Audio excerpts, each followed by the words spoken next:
Visions of the 1986 Rose Bowl, and just like that game, Kirk Ferentz is on the sidelines for the Iowa Hawkeyes. First time since then, the Bruins and the Hawkeyes are playing each other, and just like that night, Hawkeye fans flooding Pasadena.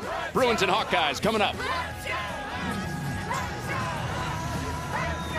Hard not to think about the coaching legacies of Hayden Fry and Terry Donahue on a night like tonight.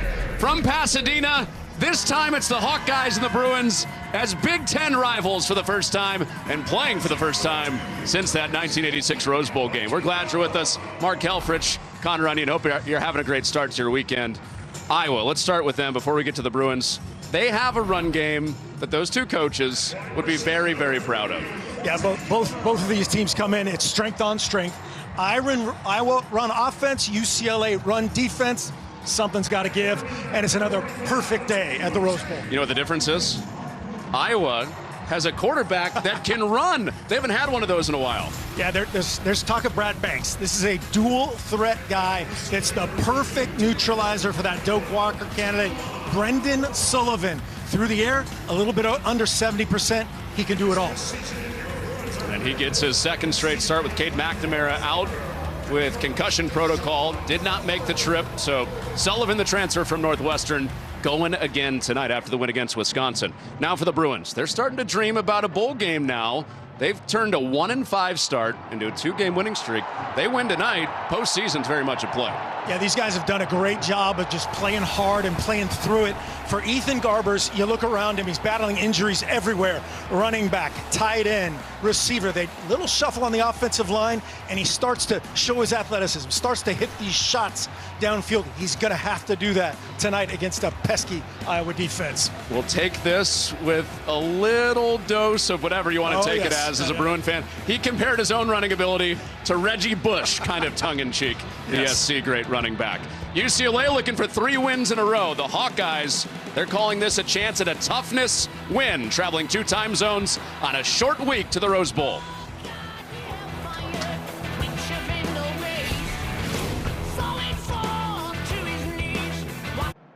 Two teams are ready to come on the field. Iowa, UCLA ready to go. These fans on their feet.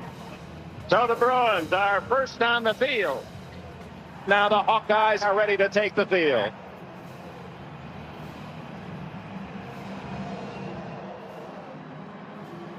The legendary Dick throwing Enberg. your voice there. That was amazing. No. Oh, sick. Now.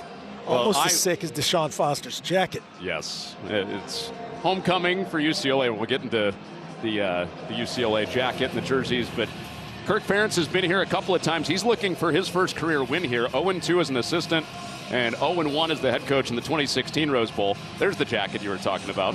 It's Deshaun Foster leads UCLA into the Big Ten this year, and seeing the Hawkeyes now as a conference rival for the first time here tonight from the Rose Bowl, where there is never a day that you couldn't just slap on a postcard and say, it's a perfect day in Pasadena, California. Every day, Chamber of Commerce Day, a little moisture on the field as the sun goes down and the ball goes up. No better place to be in football. Well, Iowa has won 2 games in a row. UCLA has won 2 games in a row. So stock going up, both sides. All the pieces in place from the Rose Bowl. And here we go, Hawkeyes and Bruins for the first time since the '86 Rose Bowl. UCLA with an improving offense out first. The 5 games that they played before this 2-game losing streak were against a really challenging schedule. Went on the road twice. Rutgers, Nebraska. Ethan Garbers played his 2 best games. Here they are riding a win streak. Yeah, the challenge for Ethan Garbers today and the program is patience. Take care of the rock. They're going to make you, Phil Parker, the defensive coordinator for Iowa, they're going to line up in similar looks almost every play, every series, make you execute, and multi-play drives down the field. They open up in empty, and on the first snap of the night, it's out to a guy who typically lines up in the backfield. Keegan Jones will be on the perimeter a lot tonight because they're shorthanded at receiver. Yeah, no T.J. Harden as the every down back. Jalen Berger is going to be the guy in there tonight. Prongos has really solidified the communication outside in, and then we brought it up. Jalen Berger will be the every down back. They're kind of switching roles tonight. look for Keegan Jones to play more wide out and get their true receivers inside on the safeties. On the roll, back-to-back throws for Garbers to get it started, and to the sideline, that is incomplete. So you do see a flag down. We'll check on that. This is who's out for UCLA. Rico Flores out again. J. Michael Sturdivant and Carter Schott, wide receiver. Look like they're going to call offense. I'm going to guess this is offensive pass interference. Yeah, go ahead. We'll get back to that.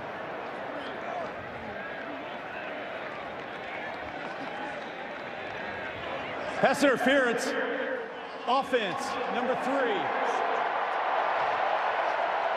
15-yard penalty, second down. So that's the explosive. Yep, the explosive freshman Gilmer, and he's up top. He's going to end up running basically a pick right there. And that's not going to. There's not enough contact really to make that call. They waited until the ball was thrown downfield. That's why the flag was late. But what you want to do there is just run to his near hip. You don't have to touch him. It's kind of a tough one to be that first. And Deshaun Foster knows yes. how big that is. Yes. Every game a coach will tell you, you can't get behind the chains. You can't do it against Iowa. Yeah, you just can't. And last week, it hurt him defensively, kept Nebraska drives alive. Not the ideal start. Garbers made a couple great decisions there. He has to keep doing that. Out of empty again. He's chased around. Garbers escapes and gets past the line of scrimmage. That's a big focus for Iowa's defense tonight. They can't let Garbers run like he did the last 2 weeks. Yeah, watch both sides. Watch the defensive ends on both sides. It's Herc 49, 45 Craig. They almost every play have a free rush. And then what Phil Parker does so brilliantly is all the line games and messing around with, as it is right now, it's Black, it's Graves inside to overlap, to punch out, to try to entice Garbers to throw to where he doesn't anticipate a D-lineman dropping. So because the offensive pass interference back behind the sticks on 3rd down and 14 for UCLA. Pressure's coming. Garbers got away and throws an interception. Missing on the sack, a net positive for the Hawkeyes. Lutmer takes it away.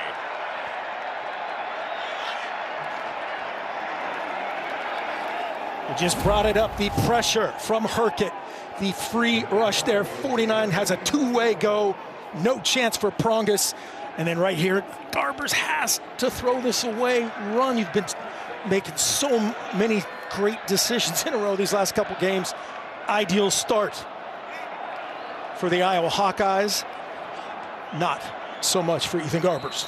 A sentimental trip for a lot of the people that have traveled from Iowa here. Yeah, there's a ton of them. Yeah. One of their own, Zach Lutmer from Rock Rapids, Iowa, with his first interception. It comes right at the base of the San Gabriels. One he'll remember forever. And Caleb Johnson's night starts with a loss. KJ Wallace up from Sam linebacker. So Brendan Sullivan, he's making hearts flutter in Iowa City with his ability to not only be accurate in a limited passing role, but with his ability to run and add a guy to the box. A limited passing role and a limited possession role. The good and the bad of playing with this Iowa defense that gives you this kind of short field position. You would gladly take this short little 40-yard field position and drive it down for a touchdown. UCLA trying to answer the bell as well on another flag. Flag right at the line of scrimmage. Schlesinger came in and made the tackle. You can see Kaiko Malloy, the defensive coordinator for UCLA. His plan is to play in the backfield. KJ Wallace on that first play. Multiple Bruin defenders in the backfield. Holding defense, number 95, 10-yard penalty, first down. So it's Havili Kaufusi. Trying to see where he was initially. I think this is him right here. So when he gets double teamed, this is, and you can see that right hand clearly holding 77 Colby. He's just trying to prevent the double team to get up to his linebacker. That's an easy call for that back judge. So first down because of the defensive hold. Now the first pitch out for Sullivan on the night, and it goes for a big hitter. First down and more inside the 5 for Jacob Gill. The roommates connected for a touchdown last week. They almost hit another 32-yard hit. Scored last week after the turnover. Looks like they might score after the turnover. Again, look on the perimeter, just a great job. It's a large outside. These guys on the perimeter, they do a phenomenal job for each other. Blocking Jacob Gill. You see Big 88 rolling out. You see Zero Bowie. Great hustle, great finish. That sets up first down and goal on the first touch of the night for the Hawkeyes. It's Johnson climbing his way ahead. And a historic touchdown for Johnson. The program's single season record holder with his 21st touchdown of the year.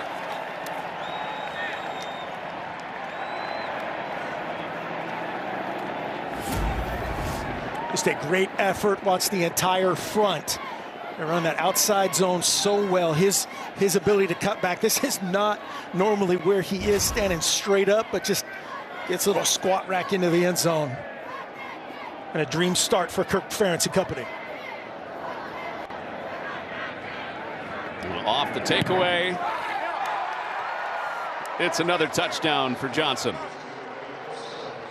21 on the year for Caleb Johnson, and probably not the last record that he is going to challenge. But first it was Lutmer that set him up. The interception, the first of the year for the Iowa native, and then Johnson doing what he's been doing all year.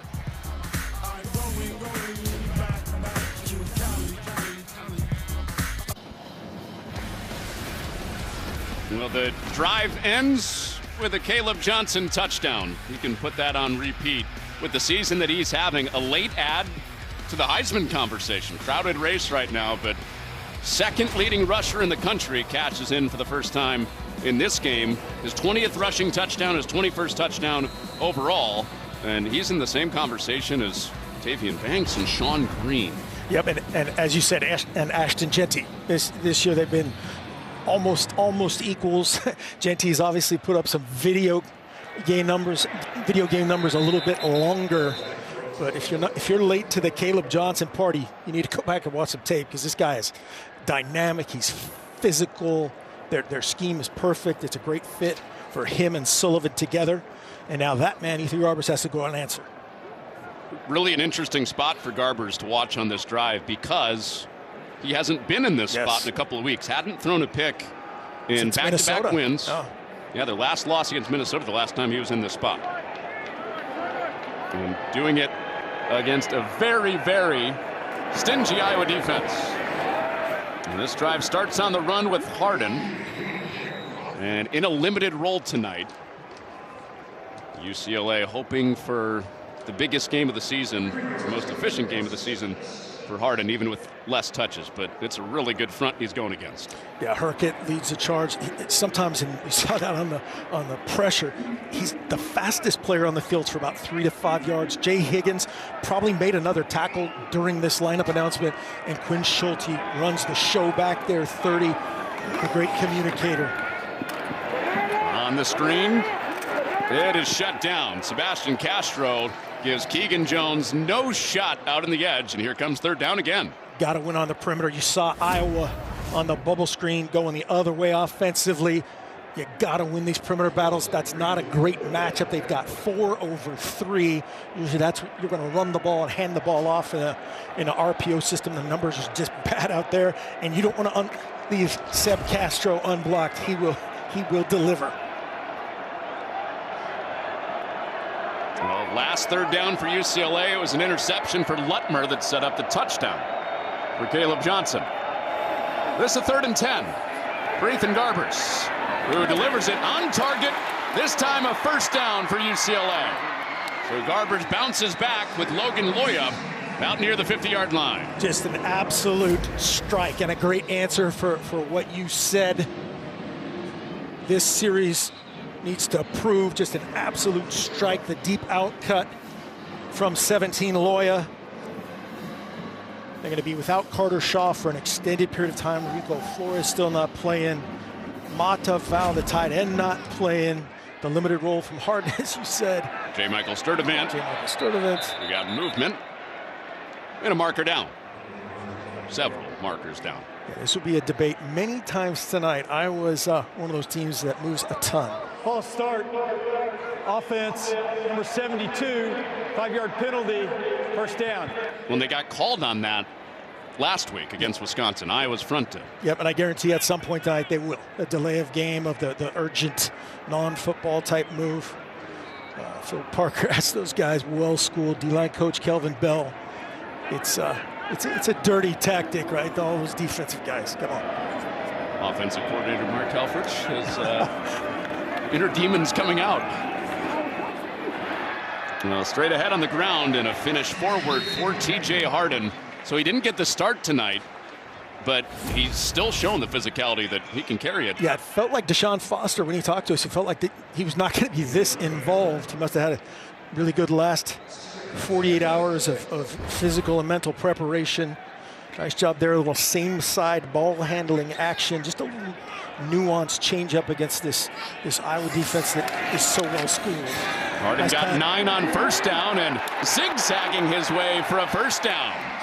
Usually UCLA passing to run, just straight up running it for back-to-back first downs. They have to do this. It sets up everything up. Watch the cutback. He says, hey, don't forget about me. I know everybody's talking about Caleb Johnson in this, but watch my cutback. I'll get vertical, find the space. All that does is the complement for everything else. It slows down that pass rush, opens up the play action shot zone, which they could get to right here. A 14-yard gain. And now it's Berger out of the backfield. And Garber's on the run again. And he has to throw it away. So UCLA trying to respond from the turnover on the first drive. First 6 games, it was not pretty. New offensive coordinator, some new players that they're trying to get involved. In the last 2 games, it has totally flipped against Rutgers, where they scored 35. And then last week, scoring 27 against Nebraska. Yeah, these last 2 games have been just great execution, but it's been chunk plays, play action, chunk plays, runs from Garbers. Just got to keep creating those shots. They had a couple guys covered on that last one, just a 2-man route. And a quick flare out of the backfield for Berger, who slips. He was right in front of Quinn Schulte, and could have gotten maybe the first down if he makes that cut and stays up. Yeah, just has to cut off his outside foot. We talked about the slick grass. Sometimes this time of night, got to cut off your left foot. Cuts off that right foot, loses his balance. Great picture right there of that sacred sod here. Elite grass, as many coaches have told us throughout the year here at the Rose Bowl. Dave out on Berger, sets up another third down. Screen, Berger. Space in front, and he rushes ahead for a first down. Back-to-back third down conversions, UCLA. Nice call. You're having a tough time blocking these guys. Screen in behind them. Let these guys do their thing. Normally they have a defensive lineman. Spencer Holstig right there does a great job mirroring the defensive tackle Y.A. Black, who was assigned. And that play gets all the way again to Seb Castro, who prevents a touchdown. Early in the year, we didn't see anybody run screens against Iowa. Washington started to change that a few weeks ago. You got to block the D tackles just like that last one, because they're so well schooled. He's got to play catch on those and execute. That's their version of the run game to this point this year. It's this quick passing game, distributing it, but you got to block the defensive tackles. It looks like in Phil Parker's system, there's always somebody for the screen, and then they tool somebody else to where they think you're going to throw it. Let those defensive ends do their thing, and it'll be a chess match all night long. Sustained drive for Deshaun Foster's offense. This is the 10th play of the drive.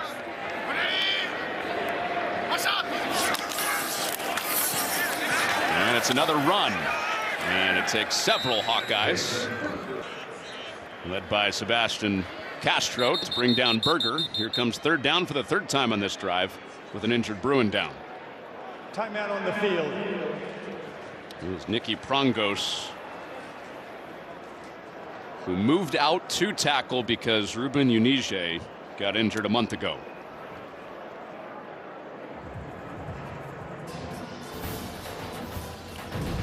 Fox College Football is sponsored by KFC. It's finger licking good. A lot of the Iowa fans that are making their first trip here in At least several years. 2016, the last time they've been here was that game against Stanford. Getting a chance to check out some of the history here. 86 is on our mind tonight. That's the last time UCLA and Iowa played. Iowa went in. Chuck Long is their quarterback. Big favorites. Turnovers got the best of them that day. UCLA ran for over 200 yards. And Eric Ball, the MVP, helped them pull the upset.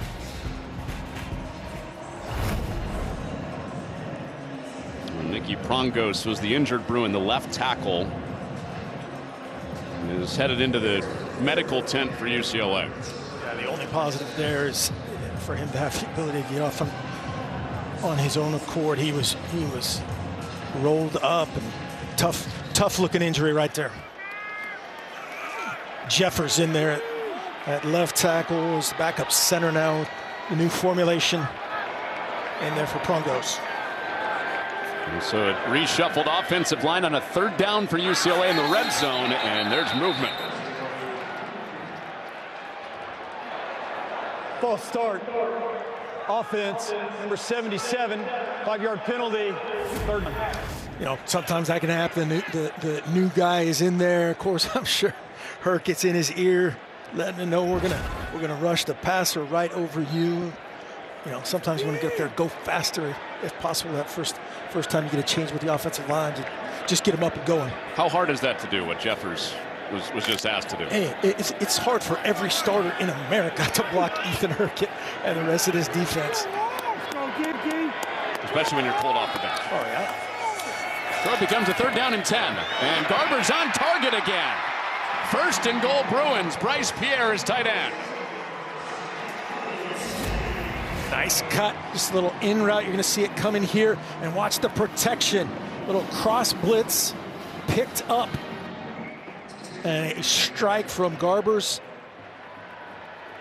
It'd be interesting to see how Phil Parker does. This is one thing he told us. He was, I don't know much. I'm going to blitz him. Sometimes that lets him, kind of execute in space rather than execute it against a zone defense. Right there, we saw it. Garbers under center. Harden seeking out the edge. And Iowa stops him. Mark, Iowa's defense is number 2 in the Big Ten on third down. UCLA is 3 of 3 on this drive to get second and goal here. They've done a great job overcoming the penalties, the multiple penalties, longer third downs. Iowa has been outstanding in the red zone. A lot of touchdowns. UCLA has been okay in the red zone. Not enough touchdowns.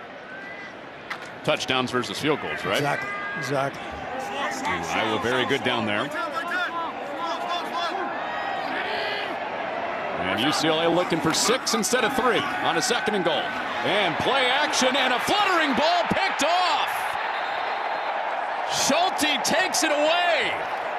UCLA drives all the way down for no points. Timeout on the field. Just the recipe we described. You got to protect, get rid of it. Nick Jackson, nasty.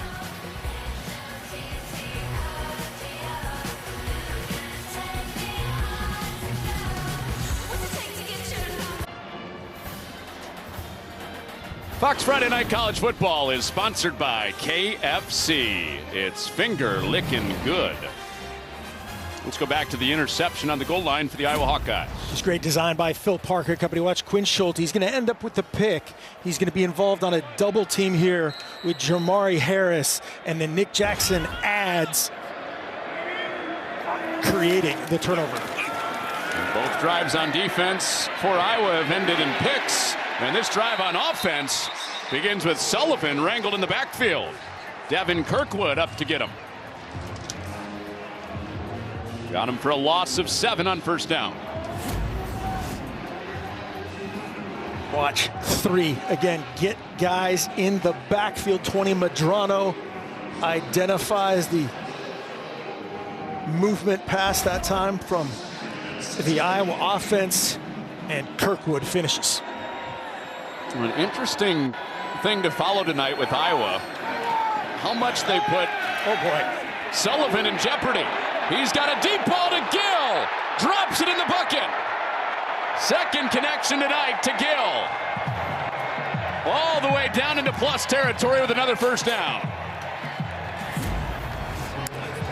Watch the air that is created. Stop the run, stop the run, stop the run. Oh, hard sell, play action, nothing over the top. Ikaika Malloy drills it. Oh, we gotta stop the run, gotta stop the run. And that's the X factor that Brendan Sullivan has brought to the party. Well, 2 explosive plays from Sullivan to Gill. First one went for 31 yards. That one goes for 59. Those two have sat on their couch at home and talked about these moments a lot as roommates. There's Johnson, physical run to the edge, and he leaves Kirkwood in his wake with an Iowa first down to the 15-yard line. It's well designed, gets it to the corner. If you've designed a great run play, it's one-on-one with your best player, Caleb Johnson, on a corner. Should be the worst tackler on the team in theory. That's exactly what that was. The outside zone getting bounced all the way to Kirkwood. 1st and 10. Another trip into the red zone. And they scored from 2 yards out last time down here with Johnson. That was also off an interception. Sullivan to the edge, and that is clobbered at the 10-yard line. Ramon Henderson comes up to smack Seth Anderson. Second down. Great defense. It's a triple option. There's the dive. They hit the quarterback. And that is a really well fit play that time by defensive coordinator Ikaika Malloy and Ramon Henderson. Well, that's what we wonder with Iowa tonight, right? How much they'll get Sullivan out of the edge and allow him to be hit. Yep, took a big shot right there. They have 3 scholarship quarterbacks injured behind him. It'll be Jackson Stratton up next. Be a little bit careful without that insurance. And Johnson is bottled up. Here comes the 3rd down. Yeah, I loved Kirk Ferentz and his media availability this week. They said, hey, tell us about Jackson Stratton. He goes, I have no idea. How about you? I have no idea what we have in our backup quarterback. Now that's all that's left on this trip for Kirk Ferentz at quarterback. So that somewhat determines how they call plays tonight for Sullivan. Looking for back-to-back touchdowns with Sullivan at quarterback. On a 3rd and 6. Sullivan flushed. Eyes still downfield, but he tucks it and runs, and he's upended shy of the first down. Brian Addison comes up to make the hit. And Iowa not a team that goes for it a lot on 4th downs. This will be a 4th and short. Yeah, and he took a shot right here. Addison can run. He's a big physical hitter. 6'5", 200. They certainly know that depth situation behind him. Ikaika Malloy, defensive coordinator right there. Great execution leading to this field goal attempt. It'll be a short one for Drew Stevens. And Iowa, 2 trips to the red zone, 1 touchdown, 1 field goal, both off of the turnovers. Oh, Brendan Sullivan saying a few things under his breath. Finished a yard shy of keeping the drive going. It was Schulte that had the pick that set up Sullivan and Gill for the 2nd time tonight.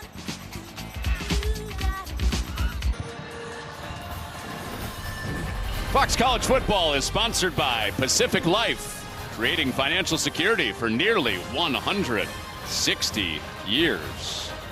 A couple Butkus Award winners from Iowa and UCLA, Jack Campbell, Eric Kendricks. You got 2 nominees in this game for Iowa and UCLA. The top 2 tacklers, not only in the Big Ten, but in the Power 4. And Jay Higgins for Iowa, Carson Swessinger for UCLA. Yeah, these guys are phenomenal. Jay Higgins has been doing it a lot longer. Swessinger just out of nowhere displaces, in a next to man up kind of scenario, and just playing phenomenally well. A little more on that after we tell you about Big Noon Kickoff. Coming up tomorrow, Purdue and number 2 Ohio State. Live from Lubbock with the pregame show tomorrow before Colorado and Texas Tech. The Big 12 all starts at 10 Eastern with Big Noon Kickoff before Purdue and Ohio State. Only on Fox. So there's an underlying motivation tonight for UCLA to get Jay Higgins blocked because they want their guy to be the number 1 tackler in the Big Ten. If not by the end of the night, by the end of the season. Deshaun Foster was very vocal about that yesterday. Berger running right into the arms of Higgins. So that'll go as a tackle, but they'll be fine with 8 yards as long as Higgins is making the tackle. Absolutely. I mean, that was just a great push up front. Surprising push by how they've done it, mostly through the air. But you know, Deshaun Foster, an old running back, Eric Bieniemy, an old running back, they got to get this going and help out the quarterback. Back-to-back interceptions for Garbers to open up this game. What they have shown with that last drive is they can move the ball and convert on third downs against this good Iowa defense. Yep, it's just that execution game, the third down situations, and then the red zone. Got to figure out a way to score touchdowns in the red zone. And that'll be the final play of this first quarter. Somebody will get to 3 wins in a row tonight. UCLA coming in riding high, back-to-back wins for Iowa. The Hawkeyes off of 2 interceptions. 1 from Lutmer, 1 from Schulte, leading a 10-zip from Pasadena.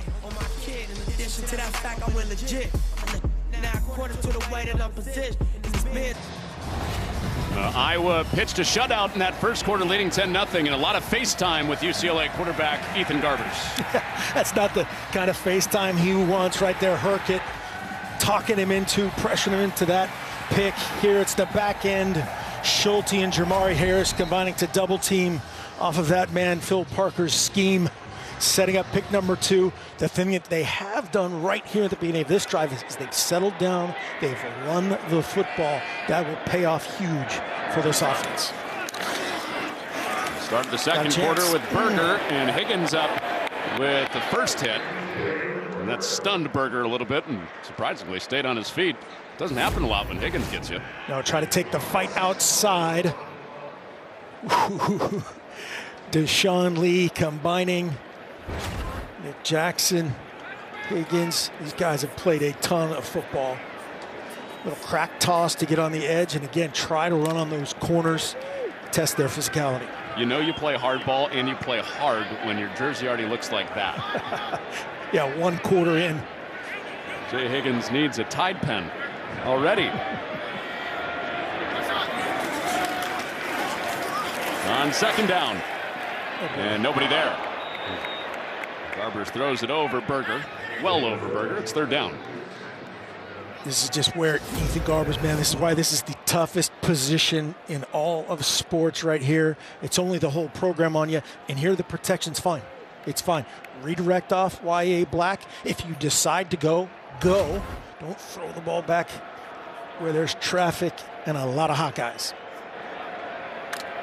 That last drive for UCLA that ended in the interception for Schulte on the goal line was 13 plays long because they were 3 of 3 on third down.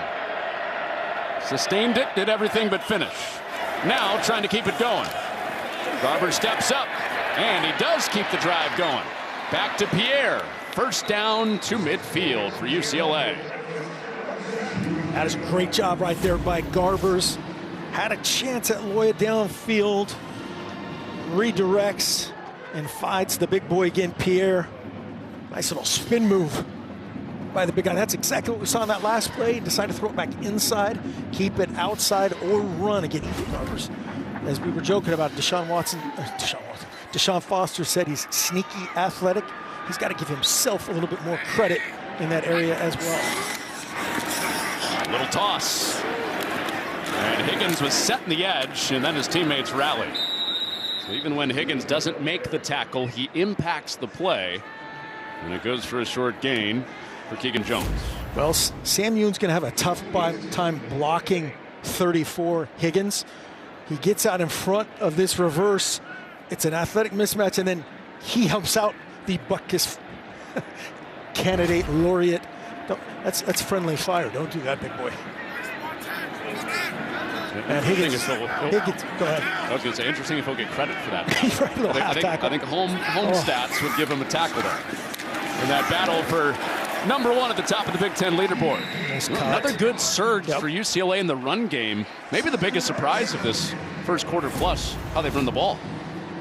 Yeah, it's just a great push. This is Iowa's base play, the outside zone action. They ran at that time to a tight end. TJ Harden loves this play. Protect that ball. This is like an intra-squad scrimmage right now between these two. Looks like an old AFC matchup. You got the Steelers and little San Diego Chargers from back in the day. Eric Bieniemy likes that. He played for the Chargers with Ronnie Harmon, former Iowa running back. On a first down. Garbers lets it fly almost through another pick to Schulte. It was Schulte who picked him off in the end zone last time down. Schulte hitting himself there, just doesn't trust his eyes. Watch how this route develops, comes and crosses his face. If he just takes one more step, I think he thinks it's going to be maybe in some words, a better throw to Loya. And he says, oh man, that one got away from us. That's a tough one. Iowa's gotten him twice tonight. Lutmer the first drive, Schulte the second drive, almost a third. On 2nd and 10. Garber's fading, nobody there underneath, and he throws this one away. Great screen awareness that time by the Hawkeye defense. 2nd and long, a common screen down for this offense right there. Phil Parker has him dialed in, and everybody was calling out screen. Multiple defensive linemen redirected, got underneath it, wisely thrown away by Garbers. And this has been the down, though. Yeah, got to get the 3rd down tonight. Yeah. Phil Parker's defense is trying to get off the field, which they usually do very, very well. It's by a 1/10 of a percentage that they trail Ohio State in 3rd down defense in the Big Ten. They're late getting this play in there. Oh, now they just pumped the clock. It was late. They had a late communication there, kind of. That was weird. A little procedure, and then they pumped the clock back up to 25. So now Eric Bieniemy can talk to Ethan Garbers again. And they wait until that new play clock is inside 15. So Iowa can't communicate.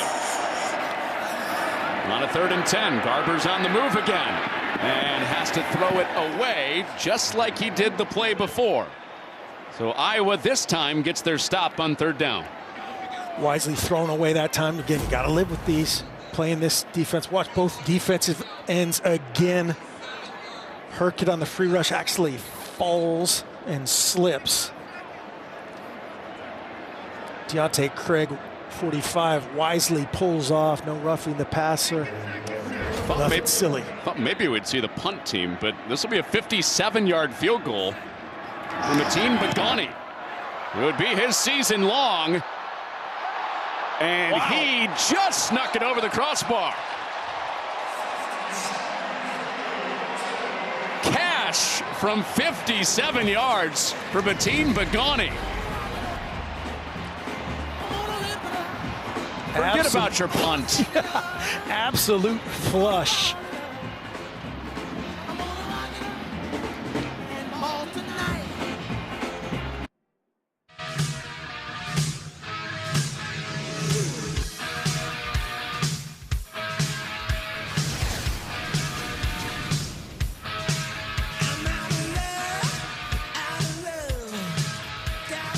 Not far from the home of the World Series champs, Los Angeles Dodgers. Here in Pasadena, Connor Onion, Mark Helfrich with you on a Friday night from the Rose Bowl, where UCLA just scored for the first time on a Mateen Begani 57-yard absolute rocket off of his leg. Well, the bad news for Iowa, we were keeping an eye on that sideline, and Jay Higgins went into the medical tent during the timeout. Yeah, just no contact with anybody, and he grabs his left leg. Made his way gingerly back across the field, talked to the medical staff, and went in the tent. That is not what the Hawkeyes want to see. Big Ten offenses, they might say, hey, Jay, take a couple weeks off. The Big Ten's leading tackler. And then to flip it over, another guy that flirted with the trainers a little bit, Brendan Sullivan, see how they deploy him and his toughness on this drive. He moves the pocket and throws an interception. Sullivan gives it away. Carson Swessinger in coverage, and he stays on his feet. And now the return ends with a flag out behind the return at the 35. A lot to sort out. UCLA takes the ball away with Schlesinger. Now we'll check on this marker. Yeah, the flag came in late. I think it's going to be after the interception. And Schlesinger just does a great job of squaring up, playing center field. Watch him. He starts right here. Watch his eyes. As Sullivan breaks left, resets his feet, he just talks him into it. Has no chance for that ball to get to Ortworth. And Schlesinger says, hey, I've got some athleticism.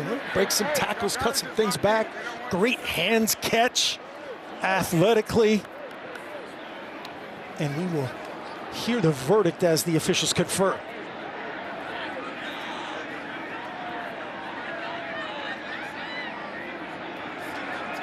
For 15-yard penalty, first down. Blindside block. So blindside block, yeah, I don't know if we lost the audio there for a second. So that'll back up the return for Schlesinger for UCLA.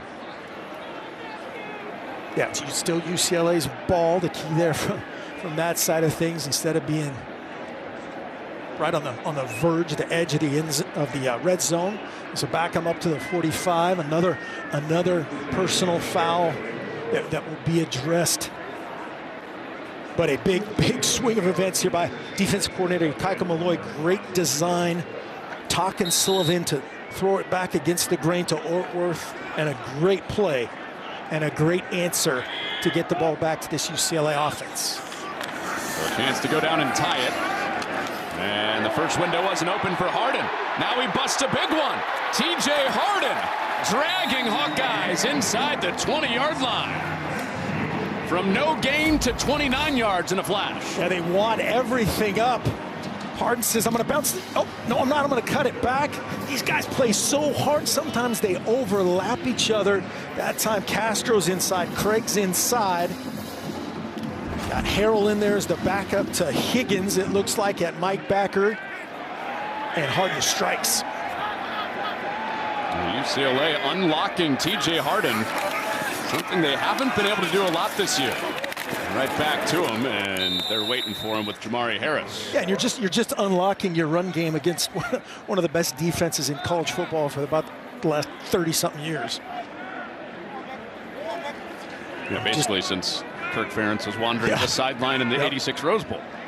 And Coach Foster, Deshaun Foster, told us again yesterday he didn't think TJ Harden was going to be able to carry the load. I'd hate to see him if he's 100%. Now right here, can they take a shot? Create some sort of one-on-one throw outside. Well, they keep it with Berger, and that's as good as a shot. Yeah, it is. First down and goal, Jalen Berger on the ground. There is no doubt this run game, this O-line, these running backs, all the talk is Caleb Johnson, Caleb Johnson, Caleb Johnson. Let's see what we can do. Get the cut inside, great design there. This little downhill play, you got the backup linebackers in there, and now Higgins coming back. And how about going off the left tackle, which is Jeffers, came in for the injured starter, Prongos. On the second drive of the game for UCLA. Looking for a game-tying score. And that is swallowed up for no gain. That is a perfect description, just wadded up, everything canceled. Talked with the UCLA offensive staff just about their goals in this game, you know, and unfortunately at the other end of the field, we saw that pick. Got to be able to run the football, hit the play actions off of those runs, and then right there they had penetration into their backfield. Got to eliminate that to be successful. So starting to shade in some of those boxes. Can they score in the red zone now? And Harden can't escape Schulte, who had him stopped and then stopped again. Yeah, that's a 3-yard run, though. That's a 3-yard gain. That is big, again, for this UCLA offense in general, especially against those Hawkeyes. They'll look back at that one and have a chance. They'll look at the tablets as they go to the sidelines. They had a chance on a cutback play right there for a touchdown. Will UCLA go for it if they don't get this third down? I don't think so. Yeah, I mean, obviously it'll depend on where we are. I think Deshaun Foster wants points, wants positivity. Still plenty of ball game left for both of these teams. Garbers to throw on third down. It is caught for the touchdown. Mokiao Atimalala has UCLA a point away from a tie. Perfect by you. I'll call him Titus. There's the matchup inside. Just a little locked out route against Sebastian Castro. Again, one of the best defenders in America. Perfect throw, perfect catch, and 1 point from a tie game.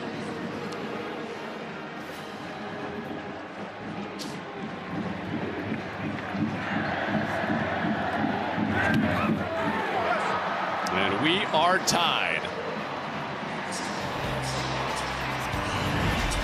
Well, 2 picks started the night for UCLA. 10 unanswered, including an Ethan Garbers touchdown. 10 all.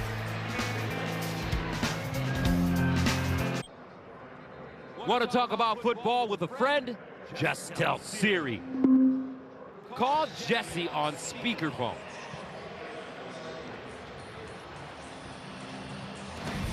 Just texted her friend saying, get out to the Rose Bowl, it's on. And maybe go watch Carson Schwesinger's interception again.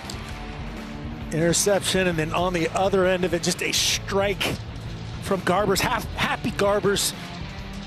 That's what he does after he makes putts as a scratch golfer.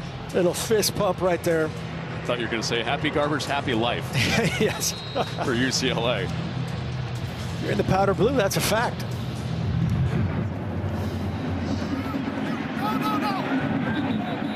So Iowa gets it back. There is a flag down with the ball going out of bounds. It did sneak out of bounds. Kickoff out of bounds. Kicking team. The ball will be placed at the 35-yard line. First down.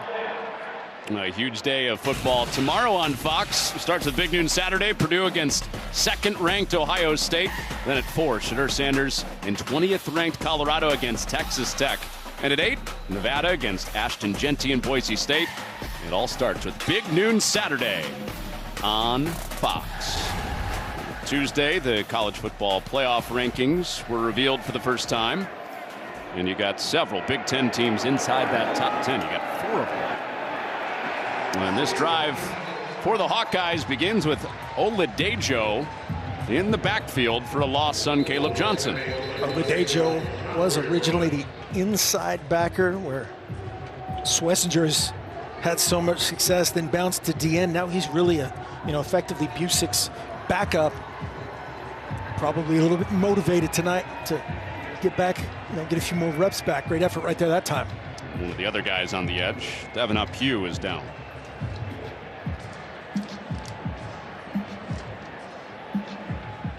And we'll be right back after this All-State game break. Some people just know they can save hundreds on car insurance by checking Allstate first. Like to check your spelling first before taking off your shirts.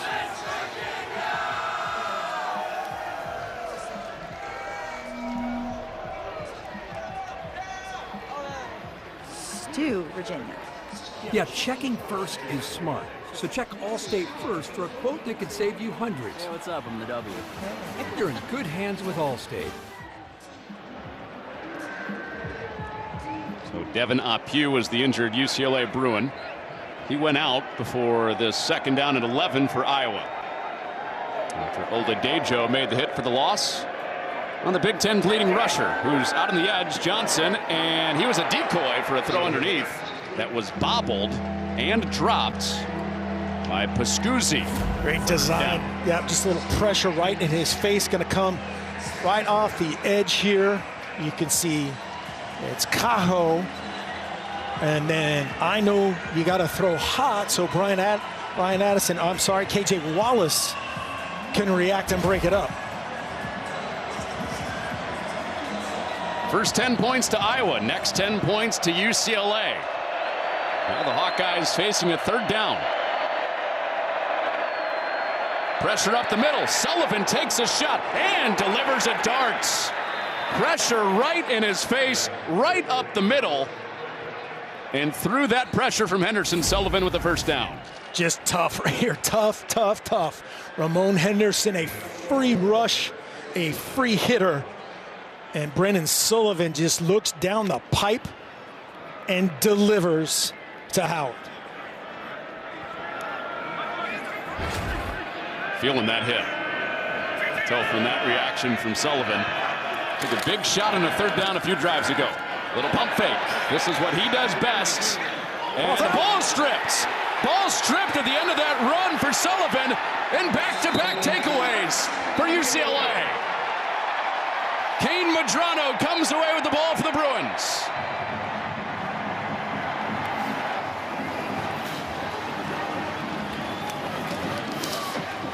Dream sequence right here for defensive coordinator Kaika Malloy, doing a great job. You saw Medrano last week with the pick six right here. He just rips it out, tries to go for a rip six. He says, I know there's a lot of other linebackers you guys are talking about tonight. Don't forget about me. An effort play, a scouting report play, keeping Sullivan off his feet long enough to rip it out. Big time play. And definitely up, right? Looked like it from those first two angles, no doubt about it. So the first quarter, it was 10-0 Hawkeyes, capitalizing on 2 takeaways. Second quarter, it's 10-0 UCLA, capitalizing on 2 takeaways. And the name of the game, not necessarily the takeaways, it's the points off of. And the path is laid out right here. Well, the good news for Iowa, Jay Higgins, Big Ten's leading tackler, did go to the tent. Get checked out by the medical staff. He is back out there for the start of this drive. Question for Iowa now is, can they stop T.J. Harden on the ground? Yeah, the ground game from UCLA, if you're just joining us, this has not been their thing all season. And right now, the rush yards, 111 for UCLA and 15 for Iowa. Iowa's offense, the best rush defense. I'm sorry, the best rush offense in the Big Ten. The Big Ten, yeah. Going for just 15 yards tonight. Castro coming off the edge, couldn't get there, and Garber's on target. And it'll be third down. Quasi Gilmer makes it more manageable. And it was a great start for Iowa.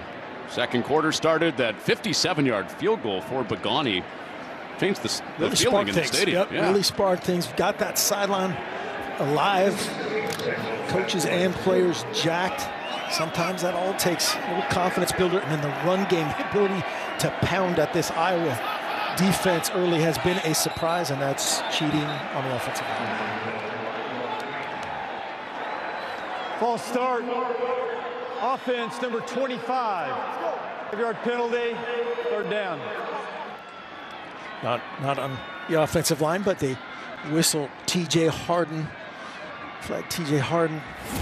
You see 25 in the backfield, flinching right next to Garbers. That's a subtle one. I thought that 28 also had a little flinch, and maybe 72, but they whistled 25. Deontay Craig with good recognition of that. And guy in the line of scrimmage for Iowa pointed it out.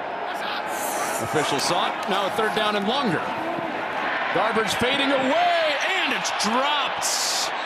But a flag is out. Garbers took a hit. Flag out in the secondary at the 25. Garbers did a nice job of hanging in there. Holding. Defense number 6. 10-yard penalty. First down. And that is a shocking penalty call because Iowa has not been called for a defensive holding call all year. Yeah, hard to believe. I know the offensive players, for a lot of them, there's Herkett and Harrell getting home. And just that little in and out action and getting a little help. The flag on Lutmer, the interceptor early on. Only a few teams in the entire country that have not been called for a holding defensively this year. Lutmer, who had the interception earlier, extends this drive for UCLA, looking for their first lead of the night. Patient running for Harden to bust it to the edge before Jackson runs him down. Everybody calling for flags right there. The Iowa sideline and front was calling for a hold on the offensive lineman. I think they were calling either a horse collar action, trying to get the flag perhaps there on Jackson. No laundry on the ground. And 2nd and 5. Always one of the least penalized teams in the game. Kirk Ferentz in Iowa, but 1 on 3rd down to keep UCLA's offense out there. Their first of the night. Here's Harden with linemen out in front of him. He finishes ahead for a 1st down for the Bruins. DeGiorgio clearing a path off right tackle. Yeah, DeGiorgio just does a great job. Right tackle right here. Watch the flash. Get Craig upfield 45. A nice little design screen underneath it for TJ Harden. 1st and 10 inside of 15. Get a 1st down here before another set of downs, and they would gladly milk this all the way out, burn this last 4:26 for as much as possible. Harden through a couple of tacklers, and he's dragged down at the 10. Maybe a touchdown saver there for Harris. Yeah, it was. Harris, physical, can cover, can do it all, and right here he saves the day. Everybody overlapping. You see him run through the tackle of Y.A. Black. You do not see that very often. And Harris races to the scene to finish it.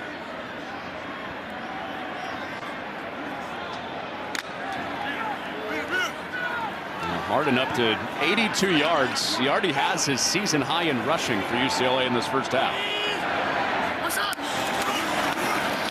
Fake the toss. Flag comes flying. Peterson's covered up at tight end. And Garber's running for it. He has the ball clubbed out. Ball is loose on the goal line.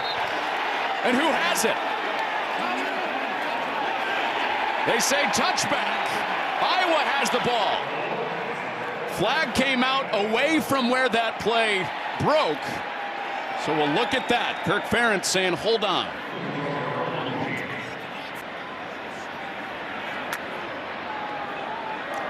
Illegal shift. Offense number 28. The penalties decline. The results of the play is a fumble, resulting in a touchback. 1st down. 3rd takeaway of the first half for Iowa. This one saves a touchdown. So the illegal shift is 2 men in motion that don't both get reset for a count, and then the one motion can start, or multiple guys. But tough again for Garber's high and tight. Just a nice club out and touchback by Fisher.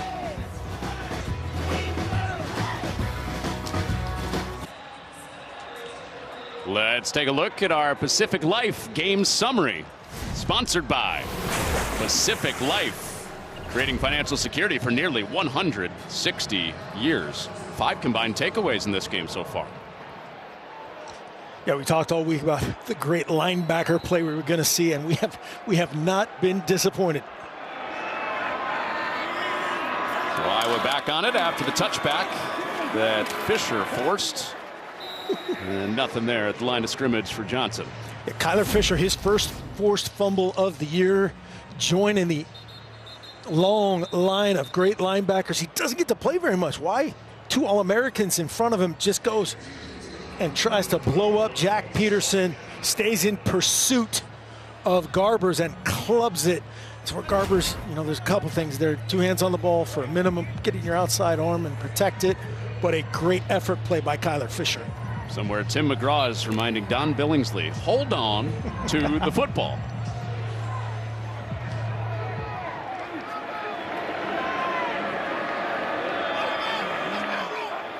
Oladejo point out something on the edge, and then he's in to crash on Johnson. He was getting his guys organized and then did his own job well. Yeah, he said, I'll meet you at Caleb Johnson. Wow. It's a great effort. Fearless. And this is where it's going to be interesting as this game goes on. Normally, Brendan Sullivan is pulling that ball, or it's an option to do that.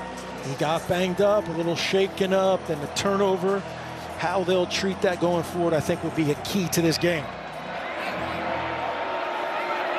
UCLA mixing up their front. Toia dancing bear. He almost got there. Sullivan runs away, and he's tripped up and sacked. Back-to-back big plays for Oladejo. 4th down ahead of the 2-minute timeout. Oladejo inspired. We talked about it. Gets bounced from one spot, bounced from the other spot. Defensive coordinator Kaika Malloy draws up some schemes right there. I love the big dude Jay Toia showing a little rope-a-dope, and Oladejo finishes. That is literally a shoestring tackle. 2-minute timeout.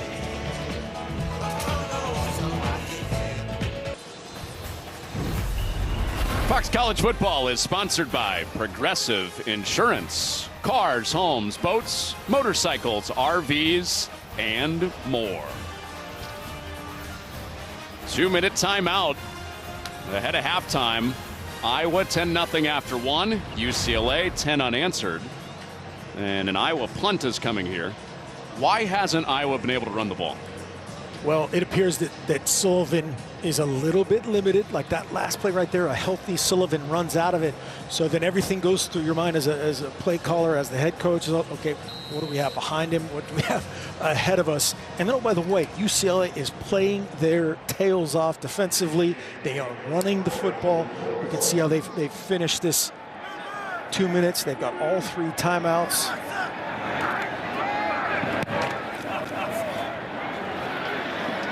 Dakin's punt takes an Iowa bounce, and UCLA has it with a chance to go down and take a lead before halftime.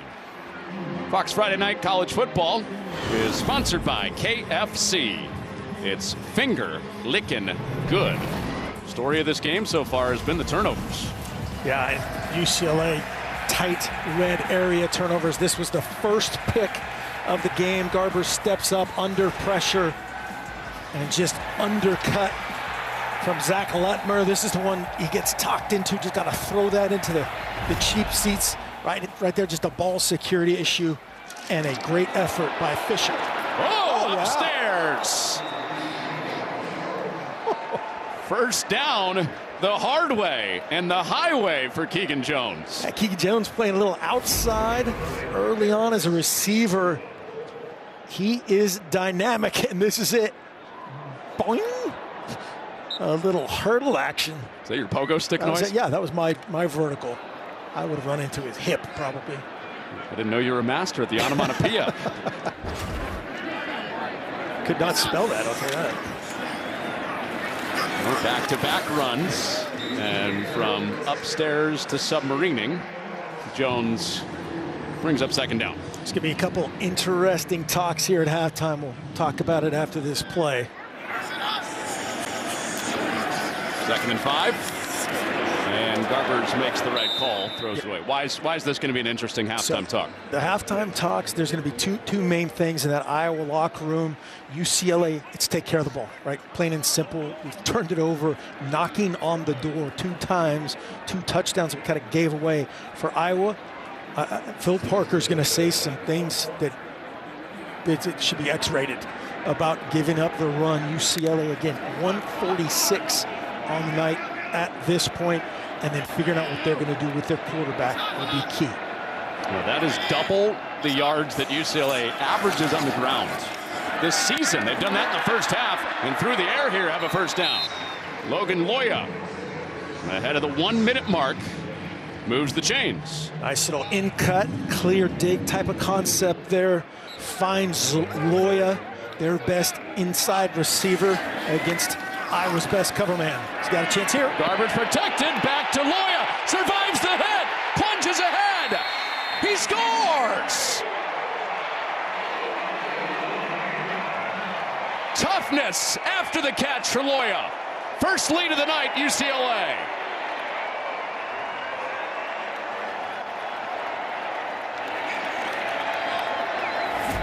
He says, don't forget I'm number 17. Watch this little seam route up top. Castro, they carry that guy a lot. Quinn Schulte is late to the party. A perfect throw from Ethan Garbers. And Loya, as you said, it appeared like he finished it. They're going to make sure upstairs.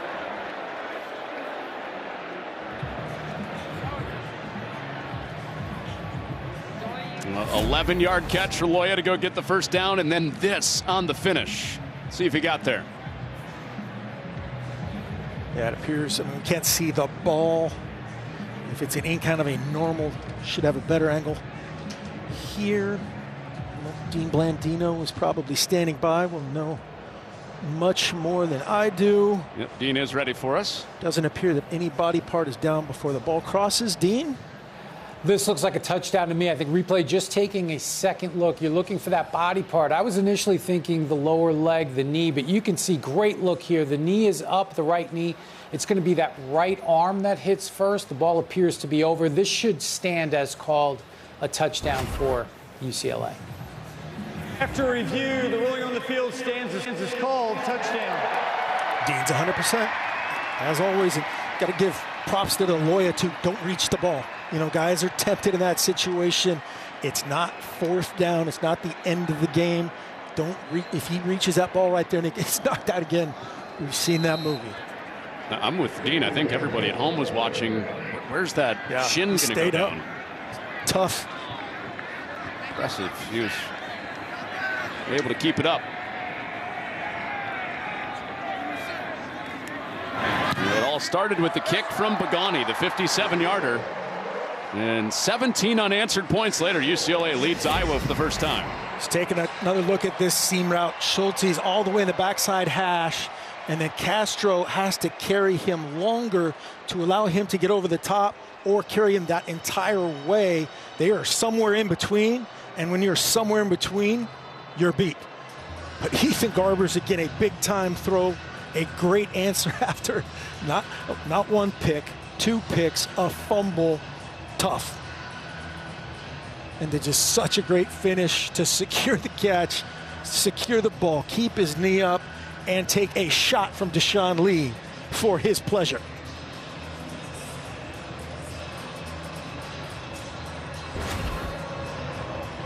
If you're Garbers, you mentioned the turnovers, also thinking that 2 of those came on the goal line. Yeah. Fumble on the goal line, 1 in the end zone, to be able to flush the fact that as a quarterback, 14 points were left out there. Told us yesterday, man, what makes me a great golfer? Playing the next shot. You know, you hit one out of bounds, you throw a pick, you got to play the next play. He did that to a T to find Loya. Dangerous return man, Weechen. UCLA angles him out past the 20. Flag down not once, but twice out around the 30-yard line.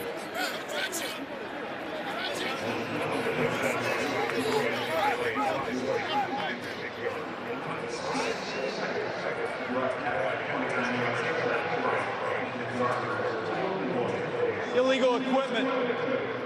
Kicking team had 2 players numbered 17. 5-yard penalty added to the end of the play. First down.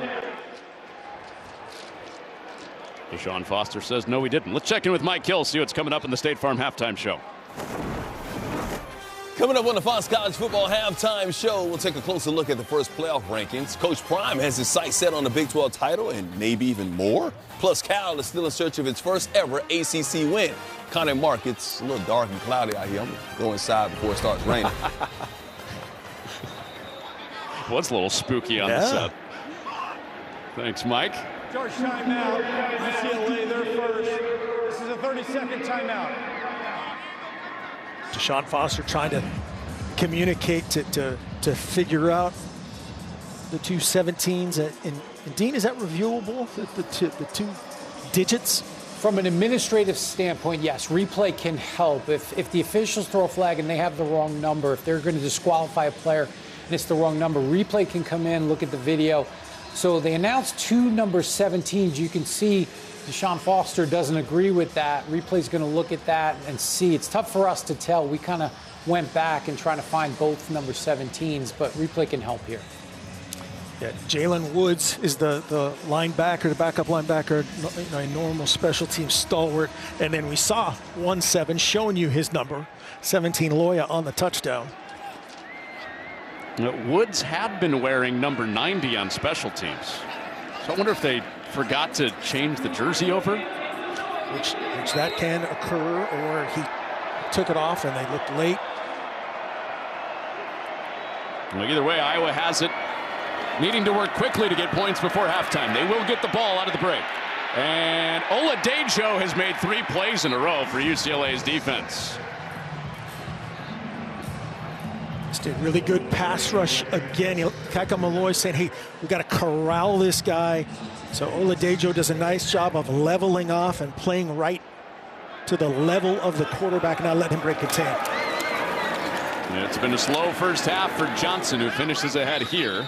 And that could take us to the locker room. With Iowa getting the ball, we will get a timeout. Charge timeout, Iowa. They're first. Yeah, that's 30-second timeout. That's the thing. If I'm Kirk Ferentz and this score 17-10, I'm going to at least give it to Caleb Johnson a couple times here and see if something can happen, because that guy can make a game-breaking run at any point. You saw last week against Wisconsin him do that, where they said, let's at least give it a shot. Seen it a couple of times ahead of halftime for the Hawkeyes. Well, UCLA fans happy about this 17 unanswered run they're on. Bruins fans will also have a chance to check out men's basketball against Gonzaga Saturday, December 28th at the first ever college basketball game at the new Intuit Dome. You can get your tickets at Ticketmaster.com. It's good to have that music back in our lives, the Fox College basketball theme. I still don't think any college basketball game should be able to be played until after all college football conference championships games. Oh, come on. No. It's very confusing. That is a healthy hot take right there. So after the timeout, Johnson ahead for a first down. Inside 2 minutes, clock does stop. Chains move. And they're going to take Iowa takes their second timeout. It's just always very confusing. You're looking up and you're like, wait, Kentucky scored 91 points? Oh, wait, no, that's something else. 30-second timeout. If you're watching Fox or FS1 and you see the little ticker go by and you see CBK in the corner, that means it's a basketball score, Mark. Crossover season's great. You're right. College basketball, men's and women's basketball came back this week. See Deshaun Foster still heated, and rightly so. Logan Loya was out of the game. So he's made his case to the officials, and it looks like they had a little détente, and we'll move on. Is this another run to see if Johnson can bust one? Yes.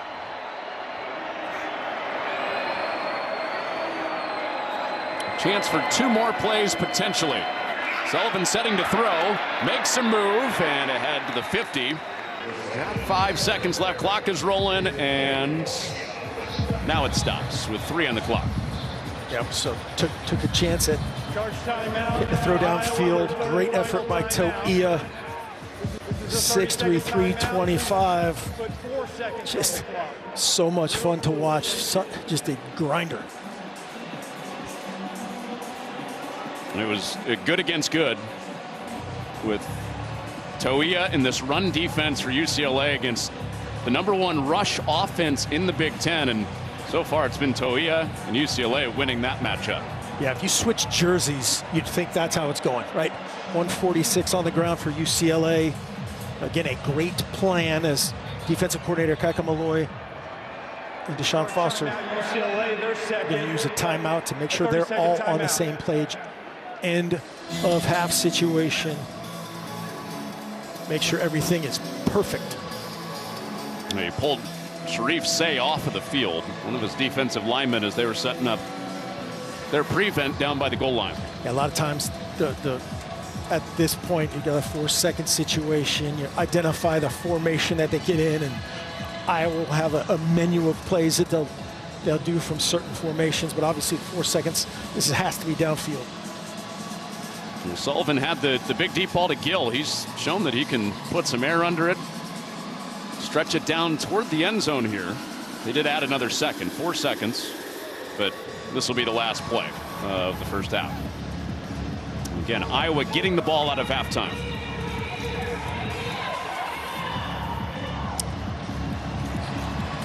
See what they do here right now. They're showing a 6-man front. 6 guys right near the ball. A lot of teams now do this, bring essentially a 0 blitz. So they're going to bring all 6 right here. Here they come. So Sullivan has to get it out quickly, and now a bunch of open grass in front of Anderson, who had a pitch man beside him if he wanted it. And if he pitched it, they might have scored with Gill. Instead, it sends us to halftime. UCLA 17 points unanswered. Story of 2 quarters. 10-0 Iowa the first quarter. 17-0 UCLA. This is what we're talking about. Anderson could have given this to Gill.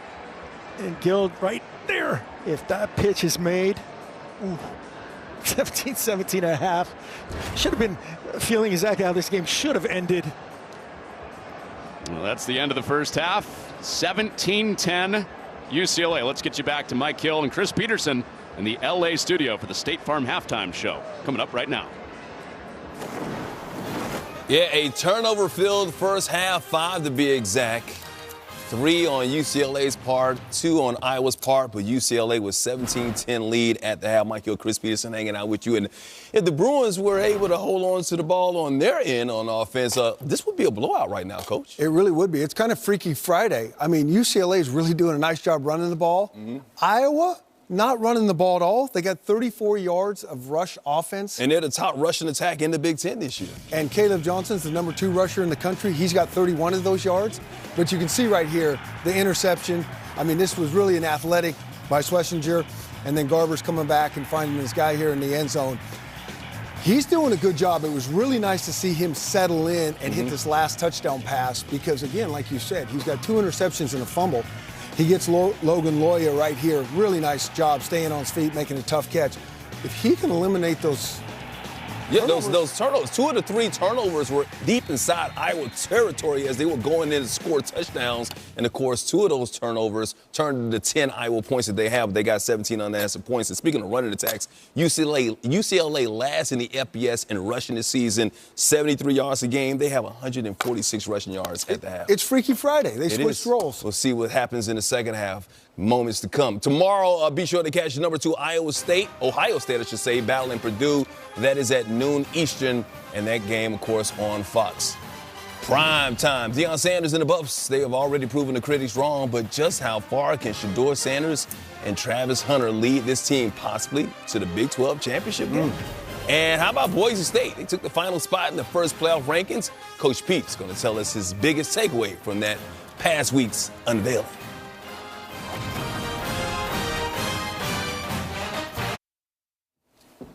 Hey, tomorrow don't miss 20th ranked Colorado visiting Texas Tech. That's at 4 Eastern. Plenty of Big 12 implications on the line in that game.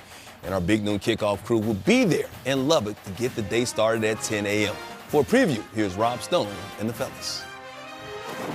It'll be a sold-out Jones AT&T Stadium tomorrow as we welcome you to West Texas as Big Noon gets ready for tomorrow's Texas Tech Colorado showdown. Both these programs still alive in the wild Big 12. New Patrick Mahomes strategy uniforms. They'll be unveiled tomorrow as the Red Raiders get set to host a 20th-ranked Colorado team that is A, already bowl eligible, B, very much in the mix for the college football playoffs, and Coach C, elite at the wideout spot. Yeah, I've been watching the CU offense getting ready for this game all week, and I've had tremendous respect for the offensive skill, especially the receivers, but I got even new respect now. They're one of the top 2, 3, maybe 4 receiver units in the country. Let's take a look at these guys.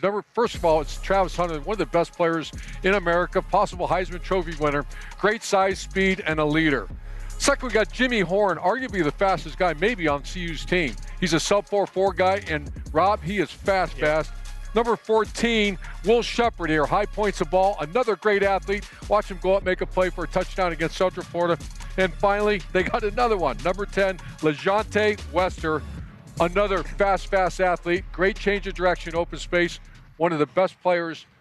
If he was on another team, he'd be a highlight reel. Right. He happens to be behind Shedeur and Travis. That's a great group of receivers. Coach, you think these guys might have a chance to have a big day this weekend because they're going up against the worst pass defense, arguably in college football. So I think that's a challenge for Texas Tech defensively. How do you slow down the receiving core? How do you slow down Shedeur Sanders? You got to hit him. In their 2 losses, they gave up 12 sacks. That's the weak link of this Colorado offense. And then also, Mark, on the flip side for Texas Tech, how do you control the game? How do you limit the possessions? You run the football with Taj Brooks. The key to this game is Taj Brooks. You talk about a really good running back, great vision, good feet, great burst, elusive runner runner in space, hard to get down on the ground.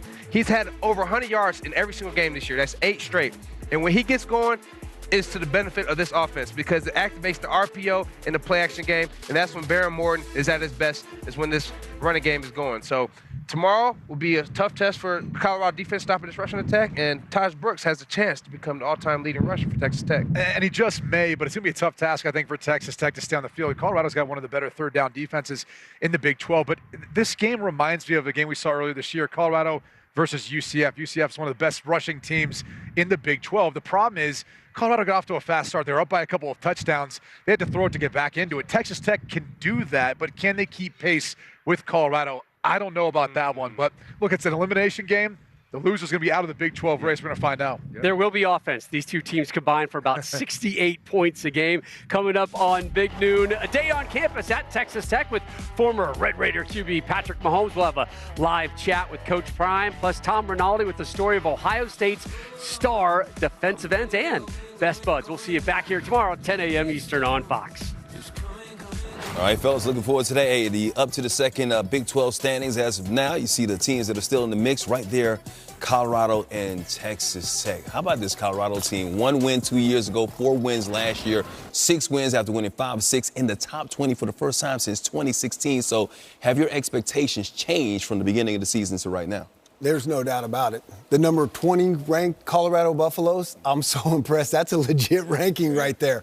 And they have got better. I mean, as a coach, that's really what you're just focused on every day of existence. Can we improve? Can we get better? And this offense has been legit even last year. Those receivers, Shador, they're good. But I think they've taken a step. That offensive line has got better. They're not giving up as many sacks. Shador's getting rid of the ball quicker. They're even trying to run the ball. But on defense is really where they've changed. They gave up 34 points last year. Right now, they're averaging 22. They're second in the Big 12 in sacks. They're second and third down defense. Robert Livingston, the new defensive coordinator, fabulous job out of the gate. I mean, this is like one of the best coaching jobs we've seen in a while. So really exciting to watch these guys. They are legit. And I can't wait to see where they're going to go. And they make a great adjustment in the second half. They're one of the lowest scoring defenses in the second half of the game in the nation. If they win out, Colorado, Big 12 championship game, possibly college football playoffs. Wow, in Deion's second year. Hey, Cal is still in search of his first ACC victory. Will tonight be the night they get it done on the road at Wake Forest? We got the highlights for you. Meanwhile, Caleb Johnson came in, one of the best running backs in the Big Ten, being shut down so far, but he does find the end zone right here. Well, yeah, 17-10, UCLA. I didn't know.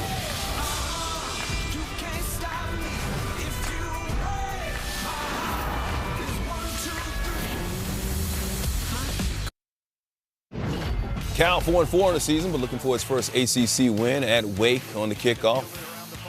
Lamont Claiborne is going to give it up. Miles Williams is going to pick it up.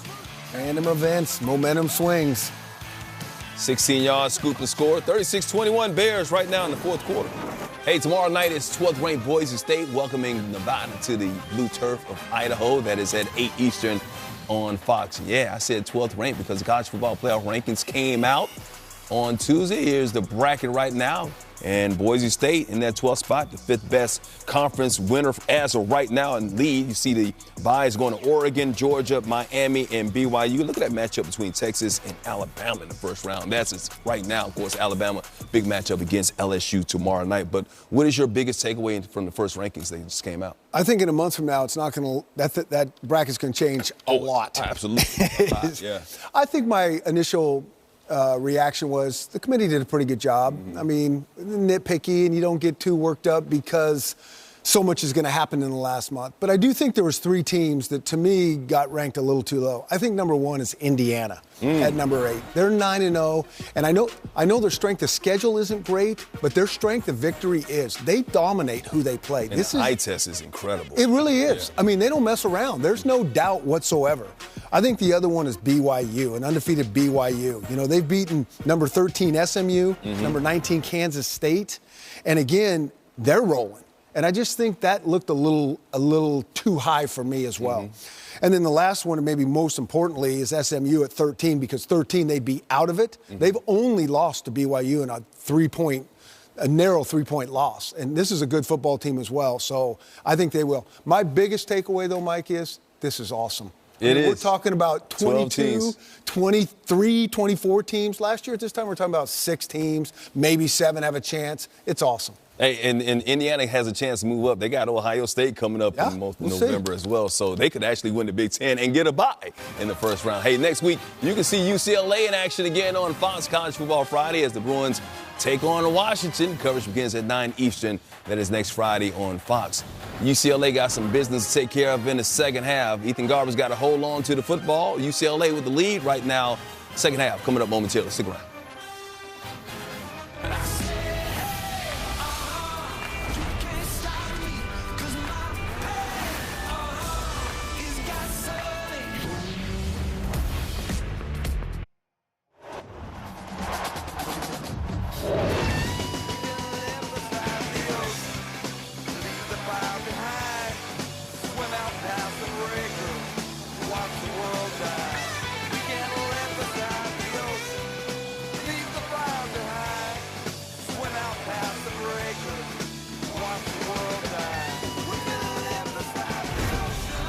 Been a lot of unexpected things in this game. A lot of statistical anomalies for an Iowa game with their style that they play. No doubt. Only 1 punt, 5 turnovers, and the rushing has totally flipped from what you'd expect in this game. Back with Mark Helfrich, Connor Runyon.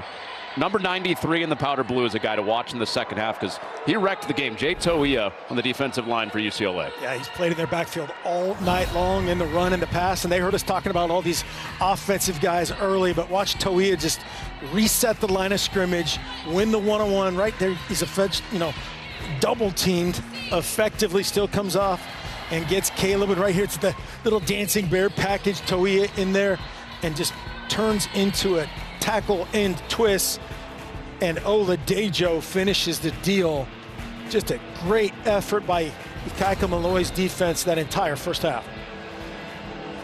Caleb Johnson, the Big Ten's leading rusher against Toia in that defense, 31 yards in the first half, and it's a positive correlation to 100 yards in a win and under 100 yards in a loss for Iowa in Big Ten games this year.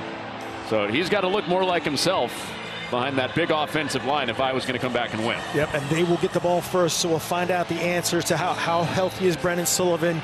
Can they, use the component of the quarterback run game? Will he be limited?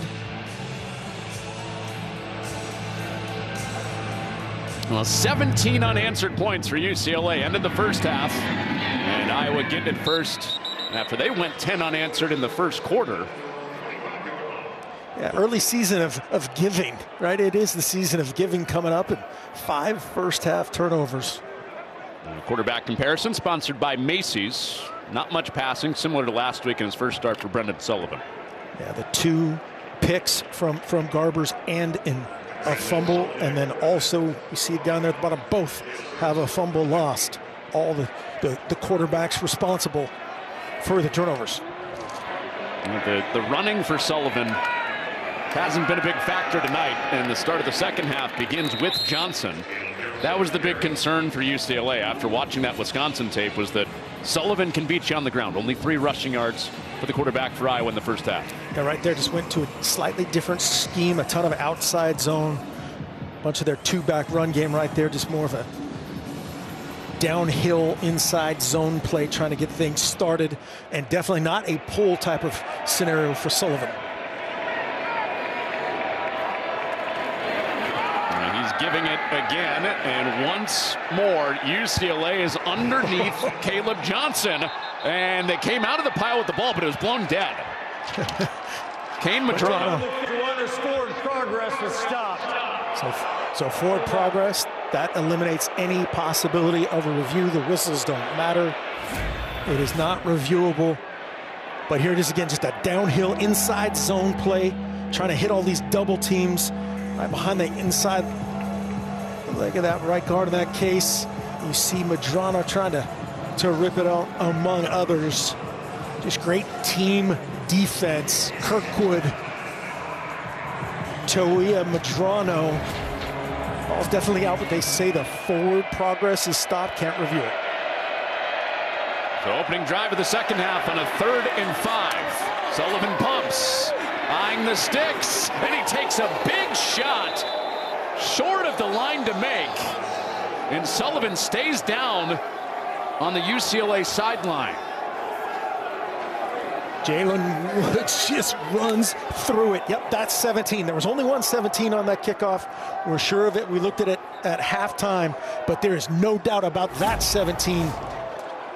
Watch it coming inside out. Sullivan definitely in the field of play. Straight, clean, legal play. Great opening stop by the UCLA defense.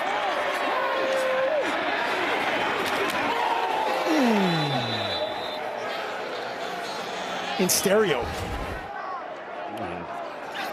Big noise, big hit. Sullivan did walk pretty gingerly over the Iowa sideline.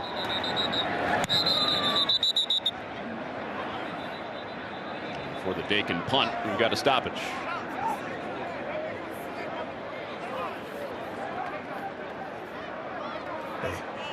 Charge timeout. Iowa, they're first. Just trying to simply count up. They had 11 players, just a little miscommunication, it looked like, inside. And this is all about quarterback health, and this is the picture. Cade McNamara has been out the last 2 games in concussion protocol. Then Marco Lainez broke his thumb.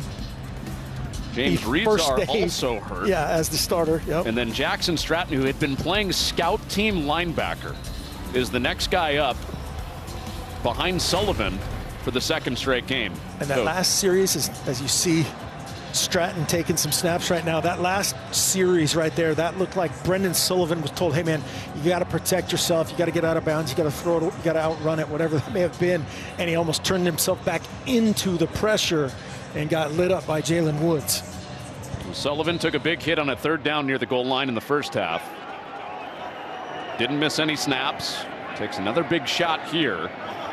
And Iowa punts on their first touch of the second half. And Dakin with some big hang time. And the fair catch called for by Loya back to the 15. Iowa always has a weapon in punt formation. This was Woods on Sullivan, who didn't get out of bounds, trying to extend the drive.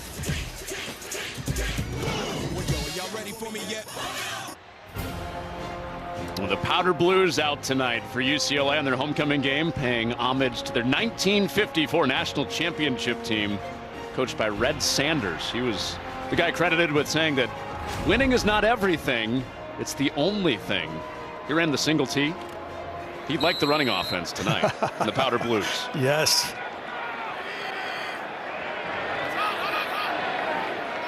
And UCLA gets it for the first time in the second half, leading by 7, averaging over 6 yards a carry on the ground tonight. And I'm sure Phil Parker, the defensive coordinator for Iowa, talked about just that in the locker room for Iowa. Yeah, there would be a very emotional locker room. Again, on the offensive side, got to figure out your quarterback situation. Defensively, challenging them, challenging everything about them. They got a couple of backups in there. It does not look like, no, Jay Higgins is not in there. Harrell is in there at Mike Backer. UCLA working with their backup center at left tackle with Prongo still out. Castro nudged the back, put some pressure on, and that allowed his team to rally. So Castro playing physical up at the line, brings up 3rd down. That's what they do so well, just complement each other. As you just said, watch the disruption up top. 29 reroutes 22, gets in the throwing lane and allows everybody to rally. Herkett, Harrell sprinting to the scene. It's the highest rated prospect as far as NFL scouts are concerned on this Iowa defense, Sebastian Castro. Next level guy right there. Brings up a 3rd down for UCLA. Twisted 41 Harrell around the edge. Last time, just a straight rush. Garber stepped up, lobs it for Loya off his fingertips, incomplete. Oh, that look from Garber's, sort of the side smile to let you know that he knew he just missed him. Yeah, he just missed him, and go get it with 2. Right there, get both hands up there. Only way he'd have a shot at it. Both guys taking blame for that one. Both defenses stand in the third quarter. UCLA's defense forces the punt. Now Iowa's defense forces the punt. And more punts in the first two possessions than we had all first half. Region took one back a few weeks ago and does make a positive return out of it, out to the 40. Brendan Sullivan just took that big shot on the third down for Iowa. See if he returns when we come back. Fox College Football is sponsored by Discover, the official credit card of the Big Ten Conference. Back with Mark Helfrich, Connor Onion in Pasadena. When Brendan Sullivan's been out there tonight, he's been hit a lot. Yeah, they are revved up to stop Caleb Johnson. Job one, hit and break down and run through. Brendan Sullivan, job two. It was an eventful action between series for him. Went in the tent, got on the bike, through. Gave Kirk Ferentz a little heads up, I'm good. Here he goes. Trying to get the game even again. Likely fighting through some pain, and Kamari Moulton starts this drive for Iowa.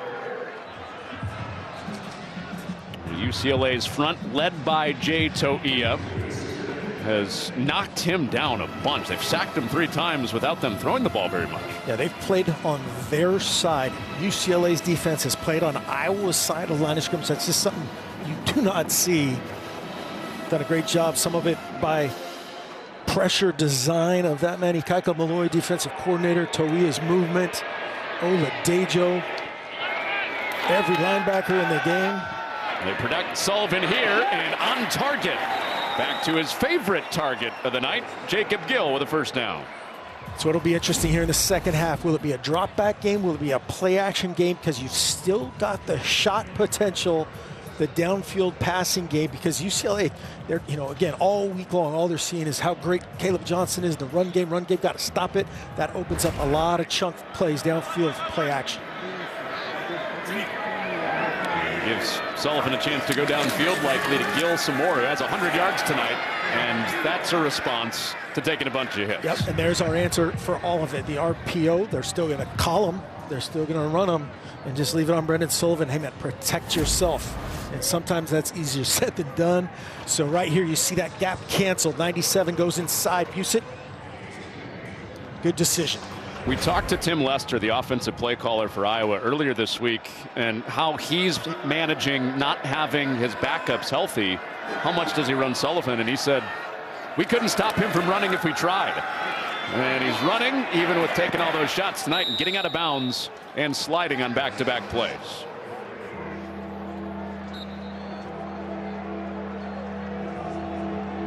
Right here, just a great picture of Ikaika Malloy's defense forcing him to keep the ball. Watch the action of this defensive end player. He's coming down. He says, I'm going to stop the run. I'm going to stop the run. I'm going to force them to pull the ball.